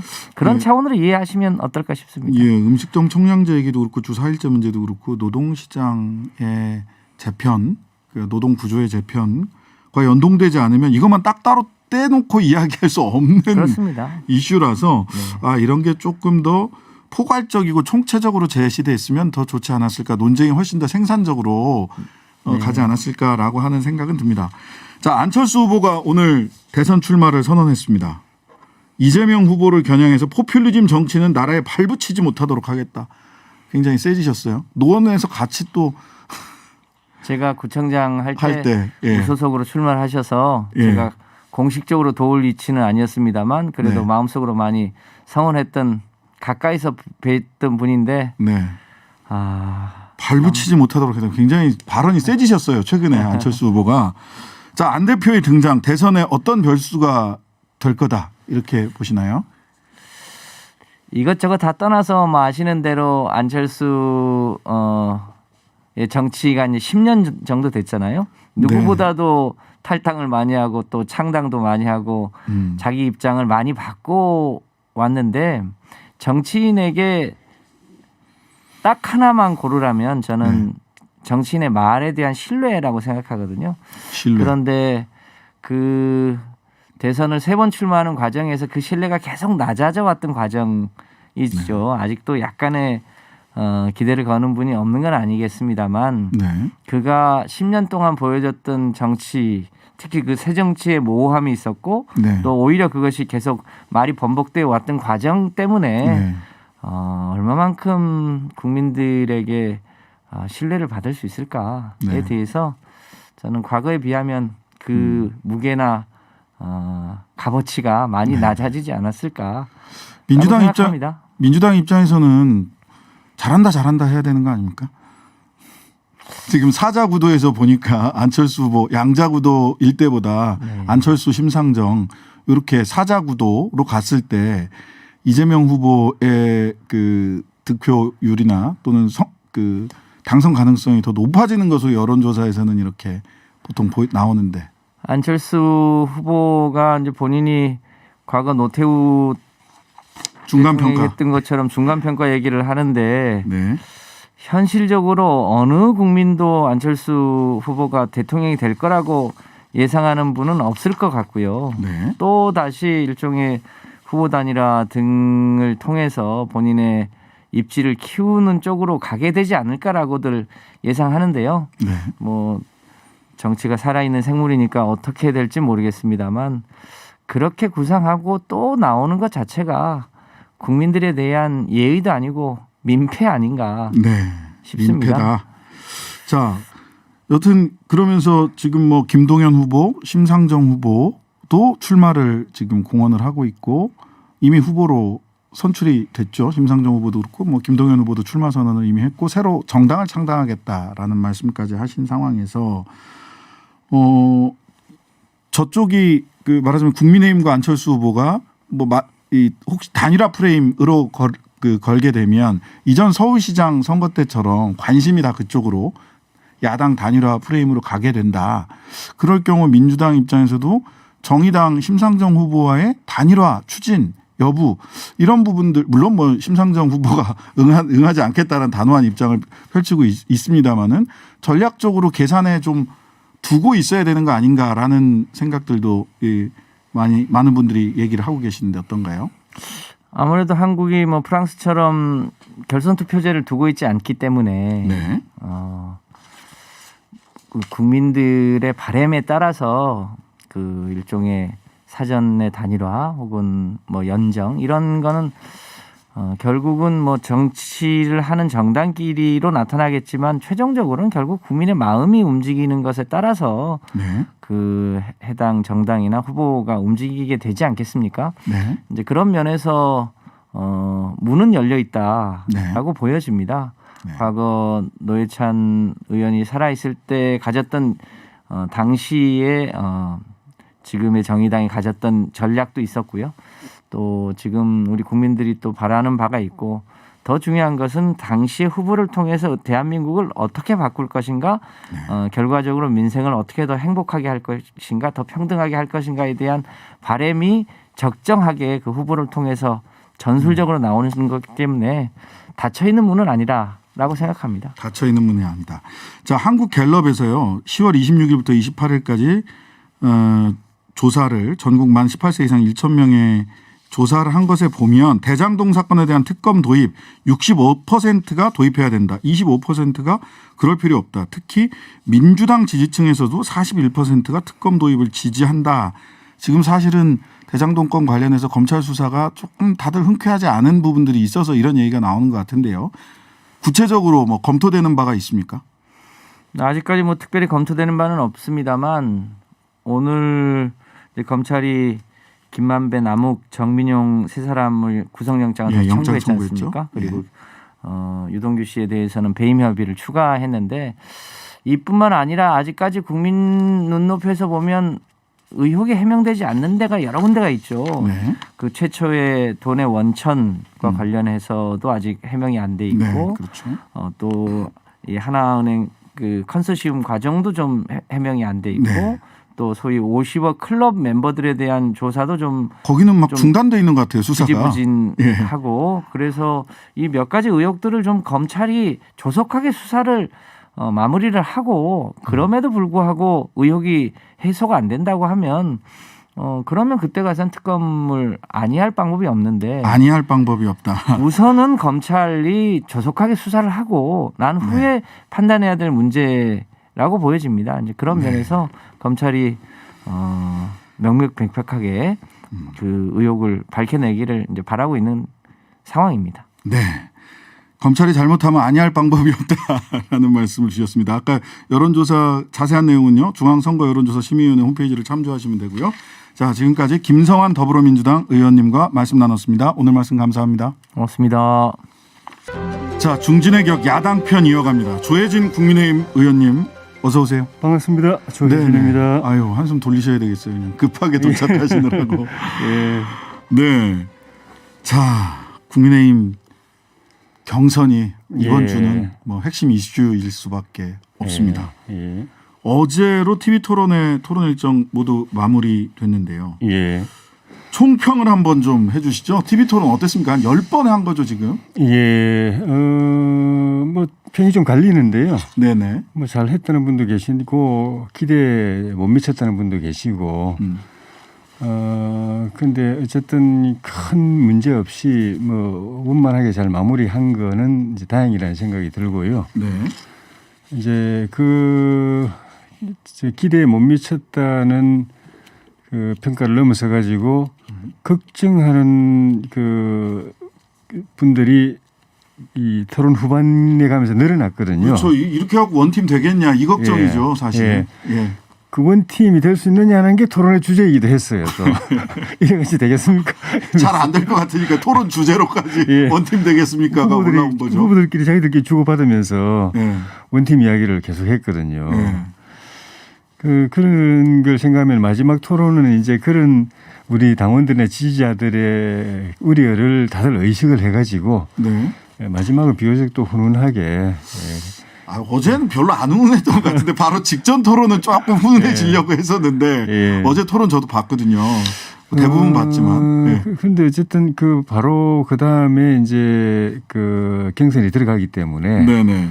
치열했습니다 어제. 우리 당심을 많이 또 의식하는 모습도 많이 봤습니다. 가장 인상적인 장면을 꼽는다면 국민들한테 어떤 장면이 가장 인상적이었을까요? 우리 10번의 토론 중에. 인상적인. 그 이제 긍정적인 측면, 부정적인 측면은 다를 수가 있는데. 뭐 좀 생각하지 않았던 좀 이상한 주제들이 나와가지고 왕자 그 임팩트가 가장 셌던 것 같고요. 그런 게 나와가지고 좀 뭐 그 재밌다는 분도 계셨지만은 이제 좀 그렇게 좋은 이슈는 아니었던 것 같고 그때부터 토론이 조금 이제 이상하게 가가지고 국민들 걱정하게 하는 일들이 시작이 됐던 것 같거든요. 네. 그럼 이제 긍정적으로 보자면은 이제 뒤늦게 후보들이 이제 정신이 번쩍 들어가지고 우리 후보들끼리 서로 뭐 이렇게 깎아내리고 이렇게 하는 것보다도 주적인 이재명 후보 그중에서 대장동 게이트 내가 더 잘 파헤칠 수 있다 이 경쟁으로 가던 장면이 우리 지지자들이나 당원들 입장에서 볼 때는 그래도 좀 편하게 볼 수 있은 것 같아요. 네. 자, 우리 또 조혜진 의원님 윤석열 캠프에 아무 직책 없이 결혼을 하고 계시니까 여쭤보겠습니다. 이재명 후보 적임자 누구냐 후보마다 저마다 존재감을 뽐내고 있는데 윤석열 후보 향해서 어제 홍준표 후보가 398 후보다 이렇게 얘기를 했어요. 20대 3%, 30대 9%, 40대 8%다. 근데 이제 객관적으로 그게 꼭 뭐 398은 아니더라도 여론조사 결과들이 쭉 드러나는 거 보면 20, 30대에서 홍 후보와 꽤 많은 차이가 나고 60대에서는 또 60대 이상에서는 윤석열 후보가 홍준표 후보보다 굉장히 또 압도적으로 차이가 나는 이런 마치 세대 대결 양상처럼 누군가는 그렇게 세대 대결 아니냐라고 해석을 하던데 어쨌든 경선도 경선이지만 본선에 가서 승리하기 위해서는 20대, 30대, 40대 후보를 40대 지지율을 끌어올려야 되지 않습니까? 그 방안이 뭐가 있을까요? 윤석열 후보 입장에서는. 그 검찰총장하고 있는 윤석열 그 검사를 갑자기 이렇게 정권 교체 대안으로 대선 후보로 띄워 올린 힘이 국민의힘 지지자들도 있지만은 뭐 반문 진보라든지 또 호남의 일부라든지 또 중도층이라든지 그런 그 여론의 흐름이 윤석열 후보를 이렇게 띄워가지고 정치에까지 뛰어들게 만들었는데 그 한 축이 2030이었습니다. 사실은 시작할 때는. 그런데 이제 정작 검찰총장 그만두고 정치 시작하고 또 국민의힘에 들어오고 또 경선 벌어지는 과정에서는 이제 그게 좀 흐트러졌죠. 빠졌죠. 그런데 이제 그렇더라도 그 2030 세대가 공통분모는 정권 교체를 바란다. 그 점에 있어 가지고는 뭐 변함이 없기 때문에 경선 이후에 후보가 되면은 다시 복원이 될 걸로 보고 정권 교체라는 저 매개로 통해서 다시 이제 복원이 될 걸로 보고. 복원하는 과정에서 또 복원을 좀 더 충실하게 하기 위해서 정책이나 뭐 대안이나 공약 또 메시지 이런 것들을 좀 강화하는 노력이 있게 될 겁니다. 근데 그거는 진짜 강화하셔야 될 것 같습니다. 후보가 되든 안 되든 저도 20대 딸이 있는데요. 그냥 꼰대같이 보여서 싫대요. 그거 어떻게 해요? 그러니까 정권 교체 이런 문제가 아니고 그거는 이제 전략적 투표를 하고 오랫동안 또 한국 정치를 이렇게 바라본 기성세대는 그럴 수 있는데 20대 30대는 정권 교체 이것만으로는 잘 안 되지 않을까 하는 생각이 들던데. 아니요. 원래 2030은 우리 당하고 거리가 멀었거든요. 갑자기 우리 당하고 같이 하게 된 게 정권 교체 때문입니다. 문재인 정권이 도저히 안 되겠다. 바꿔야 되겠다고 생각하면서 우리 당하고 결합이 된 거죠. 그리고 이제 당에 들어와서 누구를 지지할 건가에 있어 가지고는 이제 윤석열, 홍준표로 이렇게 나뉘어져 있는 것뿐이고 정권 교체 아니었으면 2030이 우리하고 같이 하기 쉽지 않았을 겁니다. 그렇다. 알겠습니다. 자, 오늘 투표율이 예. 4시 기준으로 이제 예. 5시에 마감인데 모바일 투표가 첫날 예. 투표율이 43%가 넘었더라고요. 예. 그래서 이전에 2차 경선 때보다 같은 시각 기준으로 5%포인트 높고 예. 이러다가 한 60%, 70%까지 가는 거 아니냐 투표율이. 예. 보수정당 당내 경선치고는 최고의 투표율이 기록될 것 같다. 예. 이런 예상들을 하는데 예. 아까 이현주 그 홍준표 캠프 공동선대위원장은 막 예. 목소리가 업되셨어요. 예. 네, 모바일에 20, 30대 당원들이 예. 전폭적으로 투표를 했기 때문에 예. 홍준표가 이긴다. 예. 이 높은 투표율 예. 윤석열 후보한테 불리한 겁니까? 그건 이제 까봐야 알겠지만은 네네. 투표를 깨봐야 알겠지만은 그 사이에 특히 지난 전당대회 때 이준석 후보가 당대표가 되는 과정 네. 또 그 이후 우리 당원들이 거의 배 가까이 늘어났거든요. 그렇죠. 예. 근데 이 그 새로 들어온 당원들 가운데 뭐 모르겠습니다. 뭐 일부에서는 뭐 역선택을 하기 위해서 잠입해 들어온 당원들도 있다. 뭐 그런 주장도 있지만은 예. 그게 있다고 가정해도 절대 다수는 그럼요. 정권 교체를 위해서 들어온 우리 당하고 거리가 있었는데 멀찌감치서 쳐다보고 있었는데 네. 정권 교체 대안으로 국민의힘을 생각했기 때문에 들어온 분들입니다. 네. 그분들의 이 지지 성향이라는 거는 그동안에 국민의힘 지지층에 대한 여론조사에서 이미 그 후보 간의 우열이 상당히 격차가 드러나 있었기 때문에 네. 그게 투표에 거의 그대로 반영이 되지 않을까 생각하고 있습니다. 네. 예. 불리할 건 없다. 오히려 유리하다 윤석열 후보에게. 예. 네. 자신이 없게 말씀을 하세요. 자신이 없는 게 아니고 사실은 이렇게 너무 이렇게 투표 진행되고 있는데 네. 단정적으로 이야기하는 것도 예의가 아닌 것 같아서 제가 그냥 뭐 그러시군요. 정중하게 이야기하는 겁니다. 정중하게. 예. 예. 알겠습니다. 제가 오해를 했습니다. 예. 아까 이현주 같은 우리 위원장은 당원들이고 같은 식구들인데 뭐 굉장히 업돼 있으시더라고요. 예. 자, 윤석열 후보 전두환 발언 사과위에서 광주 방문 계획 고심하셨고 내일 예. 원래 가시는 쪽으로 예. 이렇게 언론에 보도가 됐었는데 예. 가서 또 뭐 하태경 의원은 가서 계란을 맞더라도 가야 된다 이런 말씀을 하셔서 계란 맞으러 가는 거 아니냐 또 이런 또 언론에서 보도도 있었는데 경선 이후로 일정을 미뤘다라는 소식도 있어요. 언제 가시는 겁니까? 그거는 아직 그 뭐 확정적인 일정은 제가 잘 모르겠습니다만은 처음에는 본인의 그 발언으로 인해서 마음을 다치고 또 상처가 더 이게 더 깊어진 분들이 많이 계신 걸 알고 빨리 가서 최대한 빨리 가서 네. 사과를 하고 그걸 이제 풀어드려야 된다는 생각으로 빨리 일정을 생각을 네네. 했었는데 예. 그게 마침 이제 공교롭게 우리 당의 그 경선하고 또 맞물리면서 이게 불필요한 당대당으로도 이렇게 논란이 벌어지고 우리 당 후보 경선 토론이나 이런 경쟁 과정에서도 이렇게 공방이 벌어지고 네네. 이러니까 이렇게 선거 앞두고 그런 논란이 벌어지는 건 바람직하지 않다고 생각하신 것 같아요. 네. 그래서 후보가 되고 난 뒤에 공식적으로 가는 게 더 의미가 있을 수 있겠다고도 생각하실 수도 있을 것 같고 네. 그렇게 해서 오늘 내일 중으로 방문을 하려고 했던 건 일단 연기하신 것 같습니다. 네. 예. 그러니까요. 그 경선 투표 진행 중에는 경선 이후로 결론에 예. 이른 것으로 보여서 예. 네.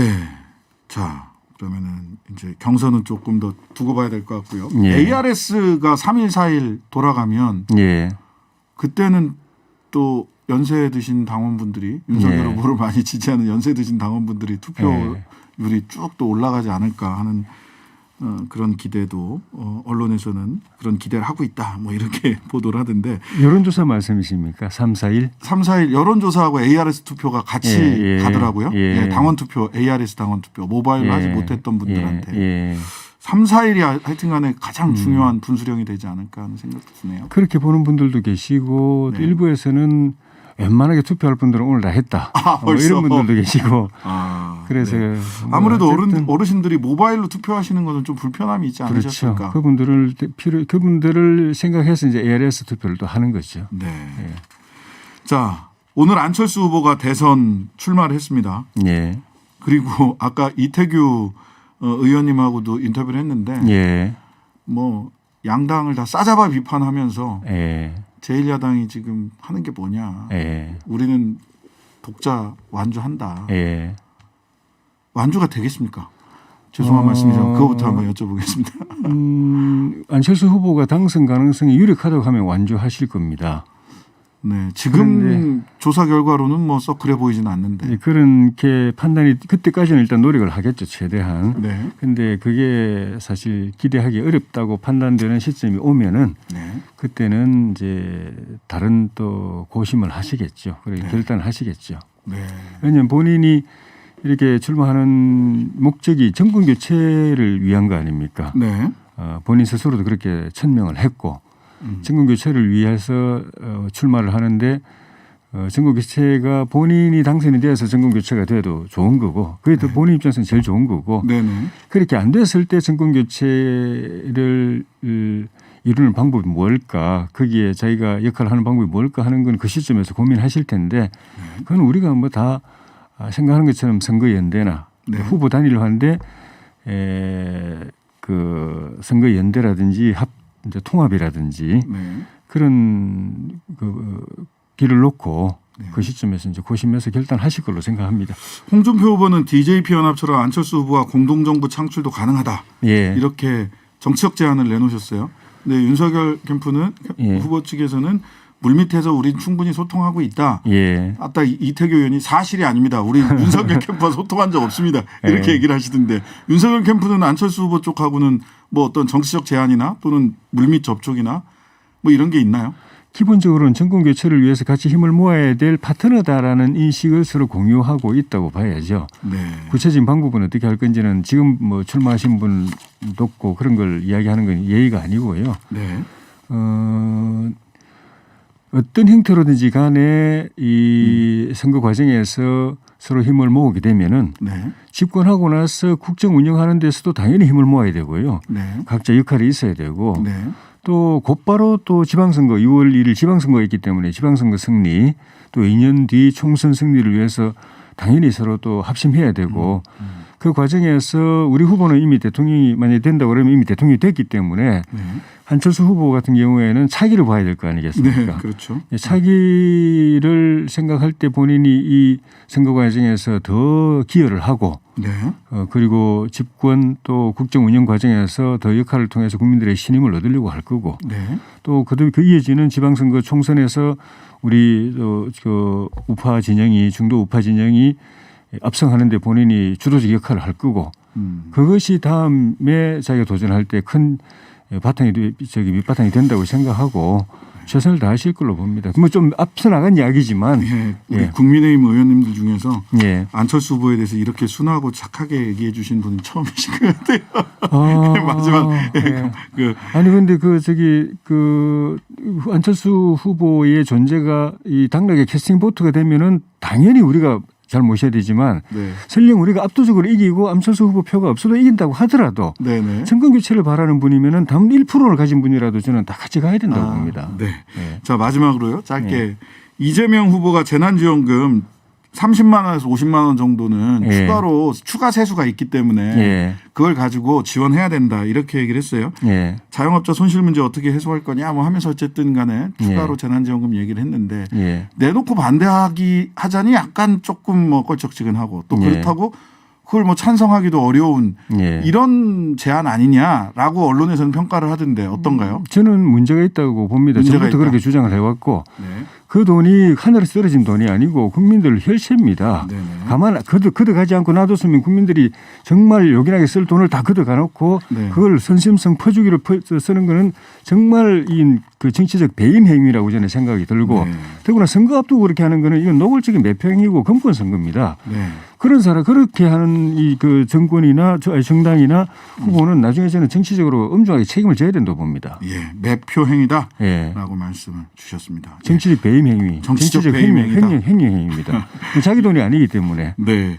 아유 뭐 더 여쭤볼 거 대장동 얘기도 하고 막 그러려고 했는데 예. 경선하고 예. 얘기하다가 시간이 다 갔습니다. 예. 예. 지금까지 조혜진 국민의힘 의원이셨습니다. 감사합니다. 고맙습니다. 51년 전 11월 13일 근로기준법을 준수하라. 우리는 기계가 아니다. 온몸으로 노동자의 권리를 주장했던 전태일 열사의 외침. 다시 한번 가슴을 울리는 계절이 돌아왔습니다. 작년 전태일 열사 50주기에 이어서 코로나19의 힘든 상황 속에서도 올해 다양한 행사를 준비하고 계시는데요. 전태일 열사의 정신을 이어가고자 연극으로 우리 전태일 열사를 기억하고자 하는 분들 모셨습니다. 전태일 재단 이수호 이사장님, 그리고 연극 전태일 내 이름은 무엇이냐 이문혜 제작 감독님, 그리고 극중에서 전태일 열사의 어머니 이소선 어머님 역으로, 여기 대본에는 이소선 여사 역으로 이렇게 써 있는데요. 이소선 어머님이라고 하는 게 너무 입에 익숙해서 또 그렇게 부르는 게 맞습니다. 예, 어머님 역으로 출연 중인 배우 박희진님 이렇게 세 분 모셨습니다. 각자 인사 좀 해주시죠. 먼저 이수호 이사장님. 예. 예, 안녕하세요. 반갑습니다. 저는 전태일 재단에서 심부름하는 이수호입니다. 네. 자, 또. 네, 안녕하세요. 저는 함께하는 연극 전태일 상임대표 맡고 있는 임은혜입니다. 연극 전태일 제작 감독을 겸임하고 있습니다. 네. 네, 반갑습니다. 저는 대구에서 연극하고 있는 박희진입니다. 네, 이소선 어머님. 정말 보고 싶었는데 이렇게 뵙게 됐네. 아, 정말요? 네. 아유, 이소선 어머님이 정말 뵙고 싶어요. 예. 뭔가 이렇게 같이 거리에서 그 시절을 보냈던 사람들한테는 그냥 어머님은 이름만 들어도 또 모습만 사진만 이렇게 봬도 가슴이 뭉클뭉클한 것들이 좀 있거든요. 네, 맞습니다. 기대가 큽니다. 예, 이수호 이사장님. 예. 우리가 전태일 기억해야 되는 이유가 뭔지 먼저 좀 말씀해 주시죠. 예. 뭐 말씀하신 대로 벌써 분신한가 하신 지 51주년이 됐고 또 우리 이소선 어머님 돌아가신 지도 10년이 됐습니다. 네. 그럼에도 불구하고 그가 그 참 노동자로 활동하던 평화시장 지금 가보면 그 모습은 리모델링을 해서 그럴듯하게 변했지만 안에 들어가 보면 여전히 어려운 노동자들이 고통당하고 있고 정말 하루하루를 어렵게 살고 있습니다. 우리 사회가 많이 변한 것 같지만 또 실제로 변하지 않는 부분도 많이 있고요. 특히 노동자의 삶과 지금 소외당하고 있는 또 고통당하고 있는 노동자들이 그때나 지금이나 또 많이 있고 특별히 앞으로 우리 사회가 변하면서 뭐 여러 가지 형태도 달라지고 또 이 노동 형태, 노동 관계도 달라졌지만 여전히 뭐 비정규직이라는 이름으로 또는 뭐 플랫폼 노동이라 이름으로 뭐 4차 산업혁명을 논하고 있지만 여전히 그 어려움이 그대로고요. 네. 그 우리 전태일이 참 죽음으로 한거하면서 외쳤던 우리는 기계가 아니다. 노동자를 너무 혹사하지 말아라. 네. 일요일은 쉬게 하라. 라는 구호를 지금도 외치고 있고 특히 근로기준법을 지켜라. 라는 구호는 지금도 외쳐지고 있어서 우리가 다시 전태일을 생각하고 전태일을 다시 불러서 우리의 현실을 다시 이야기해야 되는 게 아닌가. 네. 잊을 수 없는 그런 나날이죠. 네. 자, 그 지금 댓글 유튜브 댓글 올라오는 걸 쭉 보면은요. 그래서 어디서 해요? 이게 제일 많습니다. 이게 전국 순회 공연 11월과 12월에 전국 순회 공연을 시작을 하신 거죠. 지금 소개를 다 전국 순회 공연이니까 하시기 어려우시면 어디서 확인하면 되는지라도 빨리 좀 예. 감독님께서 빨리 말씀해 주셔야 될 것 같아요. 네, 저희 연극 전태일 홈페이지 함께하는 연극 전태일 홈페이지에서 안내를 하고 있고요. 그리고 페이스북으로도 함께 연극이라고 하는 페이지에서 네. 예, 공연 소식을 받을 수 있는데 우선 첫 공연은 11월 13일 도봉 구민회관에서 예, 올리게 됩니다. 11월 13일 도봉 구민회관이고 네. 녹색창에 뭐 검색하면 됩니까? 이렇게 간단하게 말씀해 주셔야 됩니다. 연극 전태일. 연극 전태일 네. 하면 내 이름은 무엇이냐? 너의 이름 할 때 내 이름은 예, 무엇이냐? 예, 검색하시면 공연 소식 받아보실 수 있습니다. 11월과 12월 전국 순회 공연이 있다니까요. 우리 청취자 네. 여러분들 본인 동네에서 언제 하시는지 지금 보니까 뭐 네. 오산 12월 10일 오산 문화회관 연극 전태일 해요 하고 자기 동네에서 하는 거 벌써 검색해 보셨어요. 네, 11월 17일 인천 문예회관에서 공연을 하고요. 예, 그리고 천안에서 26일에서 28일 사이에 공연을 합니다. 그리고 서울은 12월 1일, 2일 강동 아트센터에서 그리고 4일에서 8일은 성북구 꿈빛 극장에서 공연을 하고요. 그리고 12월 13일부터 14일까지는 광주, 그리고 마지막으로 29일에서 30일은 대구에서 공연을 준비하고 있습니다. 예. 여기 그 저 유튜브 댓글에요. 도봉 구민회관 역시 김수영 살던 곳 저 태어난데 미안해. 네. 뭐 이렇게 또 도봉구에 계신 분들. 네, 전태 열사께서 예. 사셨던 곳이기도 합니다. 네, 그렇죠.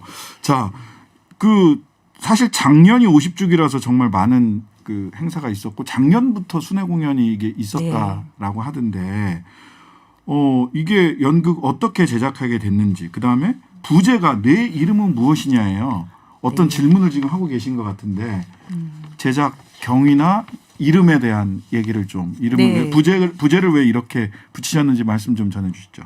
우선 작년에 이제 50주기를 맞이하면서 이수 이사장님께서 얘기하신 것처럼 우리 노동 현장의 모습은 크게 달라진 게 없고 특히나 젊은 청년들이 현장 실습에 가서 이게 죽어서 오는 그런 아픈 현실들을 많이 마주하게 됐는데 이제 그런 아픔 속에서 의외로 젊은이들이 전태일이라는 이름을 잘 모르고 있었어요. 잘 몰라요. 정말 몰랐어요. 그리고 청년 연극하는 청년 배우들조차도 전태일 열사에 대해서 잘 모르는 친구들이 너무 많았어요. 그래서 우리는 전태일 열사 이름을 다시 기억을 하는 운동을 시작해야 한다라고 50주기를 맞아서 그런 이제 연극 작업을 하게 됐고요. 어떤 정부 기금이나 어떤 보조금을 받아서 하는 것이 아니라 시민들이 330명의 추진위원님들이 순수하게 모금을 해서 함께 만든 그런 우정과 연대의 작품으로 진행을 하게 됐습니다. 그리고 제목의 부제가 내 이름은 무엇이냐라고 하는 게 있는데 이제 평화시장 봉제공장에서 미싱사들이나 또 시다들, 미싱 보조 일을 하는 어린 친구들이 이름으로 불린 게 아니라 1번 미싱사. 예, 번호로 불렸죠. 예, 2번, 뭐 3번, 4번 시다 이런 식으로 그러니까 노동하는 그 기계의 부품으로 전락해서 살았잖아요. 근데 그런 현실이 사실은 지금도 우리 스스로의 어떤 정체성, 그러니까 존중받아야 할 인간으로서의 노동하는 인간으로서의 어떤 그 정체성 그런 의미를 부여받아야 되는 것을 잃어가고 있다라는 걸 다시 한번 상기하면서 그렇게 기계가 아닌 인간 해방의 염원을 담는 그런 제목으로 부제가 붙었습니다. 1번 시다, 2번 시다 말고 네. 그 너의 이름을 불렀을 때 나에게로 와서 꽃이 되는 그 내 이름은 무엇이냐 거군요. 예. 서사 음악극이라고 하는데 이게 뭐 뮤지컬하고는 다른 겁니까? 뮤지컬하고는 좀 다른 개념인데요. 예, 어떤 건지 소개 좀 해주시죠. 사실 제가 개인적인 입장으로 뮤지컬과 연극의 차이를 좀 든다면 뭐 다 뮤지컬이 그런 건 아니지만 대부분 이제 뮤지컬을 보게 되면 너무나 그 화려한 무대 속에서 퍼포먼스. 그 아픈 현실, 고통스러운 현실을 사실 다 잊어버려요. 그리고 장밋빛 현실, 장밋빛 환상이 펼쳐지는 그곳에서 나의 현실을 잃어가는 그런 망각하게 되는 그런 장르이기도 한데 어떤 서사극으로서의 연극 이 작업은 우리의 현실적인 이야기들을 담고 있고 또 전태일 열사의 어떤 생애 이야기를 줄거리로 해서 가고 있기 때문에 서사극이라고 하는 이름을 담고 있고 그런데 한편으로는 전태일 뭐 노동 인권 이런 이야기를 하면 기본적으로 굉장히 부담스러워들 하시잖아요. 그래서 이 작품에는 20곡 정도의 아주 아름답고도 흥겹고 또 춤을 출 수 있는 음악들이 나와요. 네. 그래서 그런 라이브 연주와 음악 이것을 통해서 전태일 열사를 좀 대중적으로 남녀노소 누구나 쉽게 볼 수 있는 작품으로 만들기 위한 그런 형식으로 다 접근을 했습니다. 우리 박희진 배우님 부담스러우셨죠? 제가 아까 그렇게 어머니 해가지고 근데 실제로 저희 나이 또래 사람들은 다 그런 뭐 말씀만 저도 아까 말씀만 하는데도 약간 울컥울컥 하거든요. 네, 맞습니다. 본인은 이 어머니 이소선 어머니 역할로 캐스팅됐을 때 뭐 어떤 마음이셨는지 또 어떤 거를 내가 이거는 꼭 한번 신경 써서 잘 전달해보고 싶다 이런 게 뭔지. 네. 일단 그 캐스팅은 제가 배우들 중에서 나이가 제일 많아요. 아, 그래요? 뭐 따로 캐스팅 안 해도 제가 어머니 역할을 하겠거나 처음부터 그렇게 마음의 준비를 하고 있었는데 근데 이제 솔직히 저는 처음에 대본 받아보고 이제 전태일 열사 이야기이긴 하지만 어머니 장면이 너무 짧은 거예요. 그래가지고 좀 너무 속상하고 좀 그렇구나. 그리고 또 말씀하셨듯이 어머님 살아오신 인생이 정말 이거는 한마디로 얘기하기가 너무 힘든 거잖아요. 예. 그래서 부담감도 정말 컸고 이제 어떻게 이 어머님의 이 담대함과 이 따뜻함과 그 강인함과 그 모든 것들을 어떻게 담아낼까 고민을 많이 했었는데 연습을 하면서 이 짧은 장면에 정말 짧고 굵게 들어가야 되는 점점 더 어려워지고 있습니다. 그러시구나. 제일 신경 썼던 것은 어떤 부분이셨어요? 가장 신경 썼던 건 사실 제가 대구에서 올해 이제 어머님 돌아가신 지 10주기였거든요. 이소선 어머님 돌아가신 지 10주기. 그래서 어머님 그 추모 행사에 짧은 공연을 준비를 했었어요. 그랬는데 그걸 하면서 그 정말 어머님의 어떤 그 사람을 바라보는 그 따뜻한 그리고 마음 이런 것들이 이제 그런 것들이 실제로 이제 실천을 하면서 같이 이제 나눌 수 있는 그런 것들에 이제 주안을 뒀는데 사실 연극 전태일에서는 그런 것들을 굉장히 절제돼 있는 절제미로 이제 표현을 하게 됐습니다. 네, 직접 봐야 저는 직접 보면은 눈물부터 나지 않을까 하는 그런. 그 이소 선생님 올해 작년에 이어서 올해도 또 이제 이사장님 말고 저도 선생님이 또 이사장님한테는 그게 익숙해서 올해 테일이 영화도 지금 애니메이션 제작해서 지금 개봉 앞두고 있죠. 12월 1일 개봉으로 확정이 됐습니다. 아, 12월 1일 개봉이요. 그 아직 그 테일이 그 펀딩을 지금도 하고 있나요? 아니면 마쳤나요? 어땠나요? 아직도 하고 있습니다. 아직도 하고 있습니까? 테일이는 애니메이션으로 제작하다 보니까 제작비가 너무 많이 들어서 뭐 십시일반 이렇게 참여하게 하는 여러 가지 이제 방식도 채택하고 있지만 테일이라는 영화를 애니메이션을 우리가 모두 정말 힘을 모아서 같이 만들자. 이 연극도 마찬가지입니다만 그렇죠. 그런 마음으로 지금도 참여를 지금 하고 있습니다. 그거는 어떻게 영화 전태일 해야 되면 찾아야 됩니까? 펀딩 참여하려면? 뭐 애니메이션 전태일 테일입니다. 그냥 테일이 이렇게 하면 뭐 나오고요. 명필름이나 또 우리 전태일 저단 홈페이지로 오셔서 도움을 받으시면 잘 안내드립니다. 또 다른 행사 있으면 또 올해 우리 전태일 열사 51주기를 기해서 하고 있는 다른 행사 있으면 좀 말씀해 주시죠. 뭐 작년에 이어서 올해 이제 어머니 10주기이기도 하고 또 작년에 이어서 역시 그 코로나19 때문에 정말 여러 가지 행사를 많이 준비했는데 제대로 못했습니다.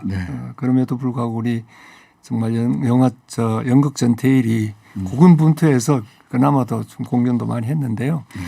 그래서 올해는 그 돌아가신 그 전태일이 분신한간 다리와 청계천 또 새로 지은 전태일 그 기념관 그 중심으로 해서 다리 축제, 거리에서의 또 여러 가지 퍼포먼스, 또 지금 그 35주기에 그 동상을 세우고 동판을 깔았는데 네. 올해 다시 동판 한 4,000개를 다시 깔면서 참여도 하고요. 네. 특히 이제 연극도 그렇지만 청소년들을 위한 그 힙합 그거 TBS랑 문화제. 같이 하고 있습니다. 예. TBS에서 같이 하죠. 네. 그거 자, 하고 이런 있습니다. 여러 가지 행사가 있고요. 예, 여러분들 2012년 생각해 보면 박근혜 대통령 후보가 전태일 열사 전태일 다리에 참배하는 걸로 대선 후보 출정식을 거기서 했죠. 거기에 대해서 찬반도 있었습니다만은 지금은 노동에 대한 이야기가 이 대선에서도 너무 많이 사라져 있는 게 아닌가라는 생각을 해봅니다. 우리 전태일의 정신을 다시 한번 느껴보는 연극 전태일 그리고 애니메이션 태일이 다 같이 좀 우리 청취자 여러분 많이 봐주셨으면 좋겠습니다. 자, 말씀 감사했습니다. 세 분 모두 감사합니다. 고맙습니다. 감사합니다. 감사합니다.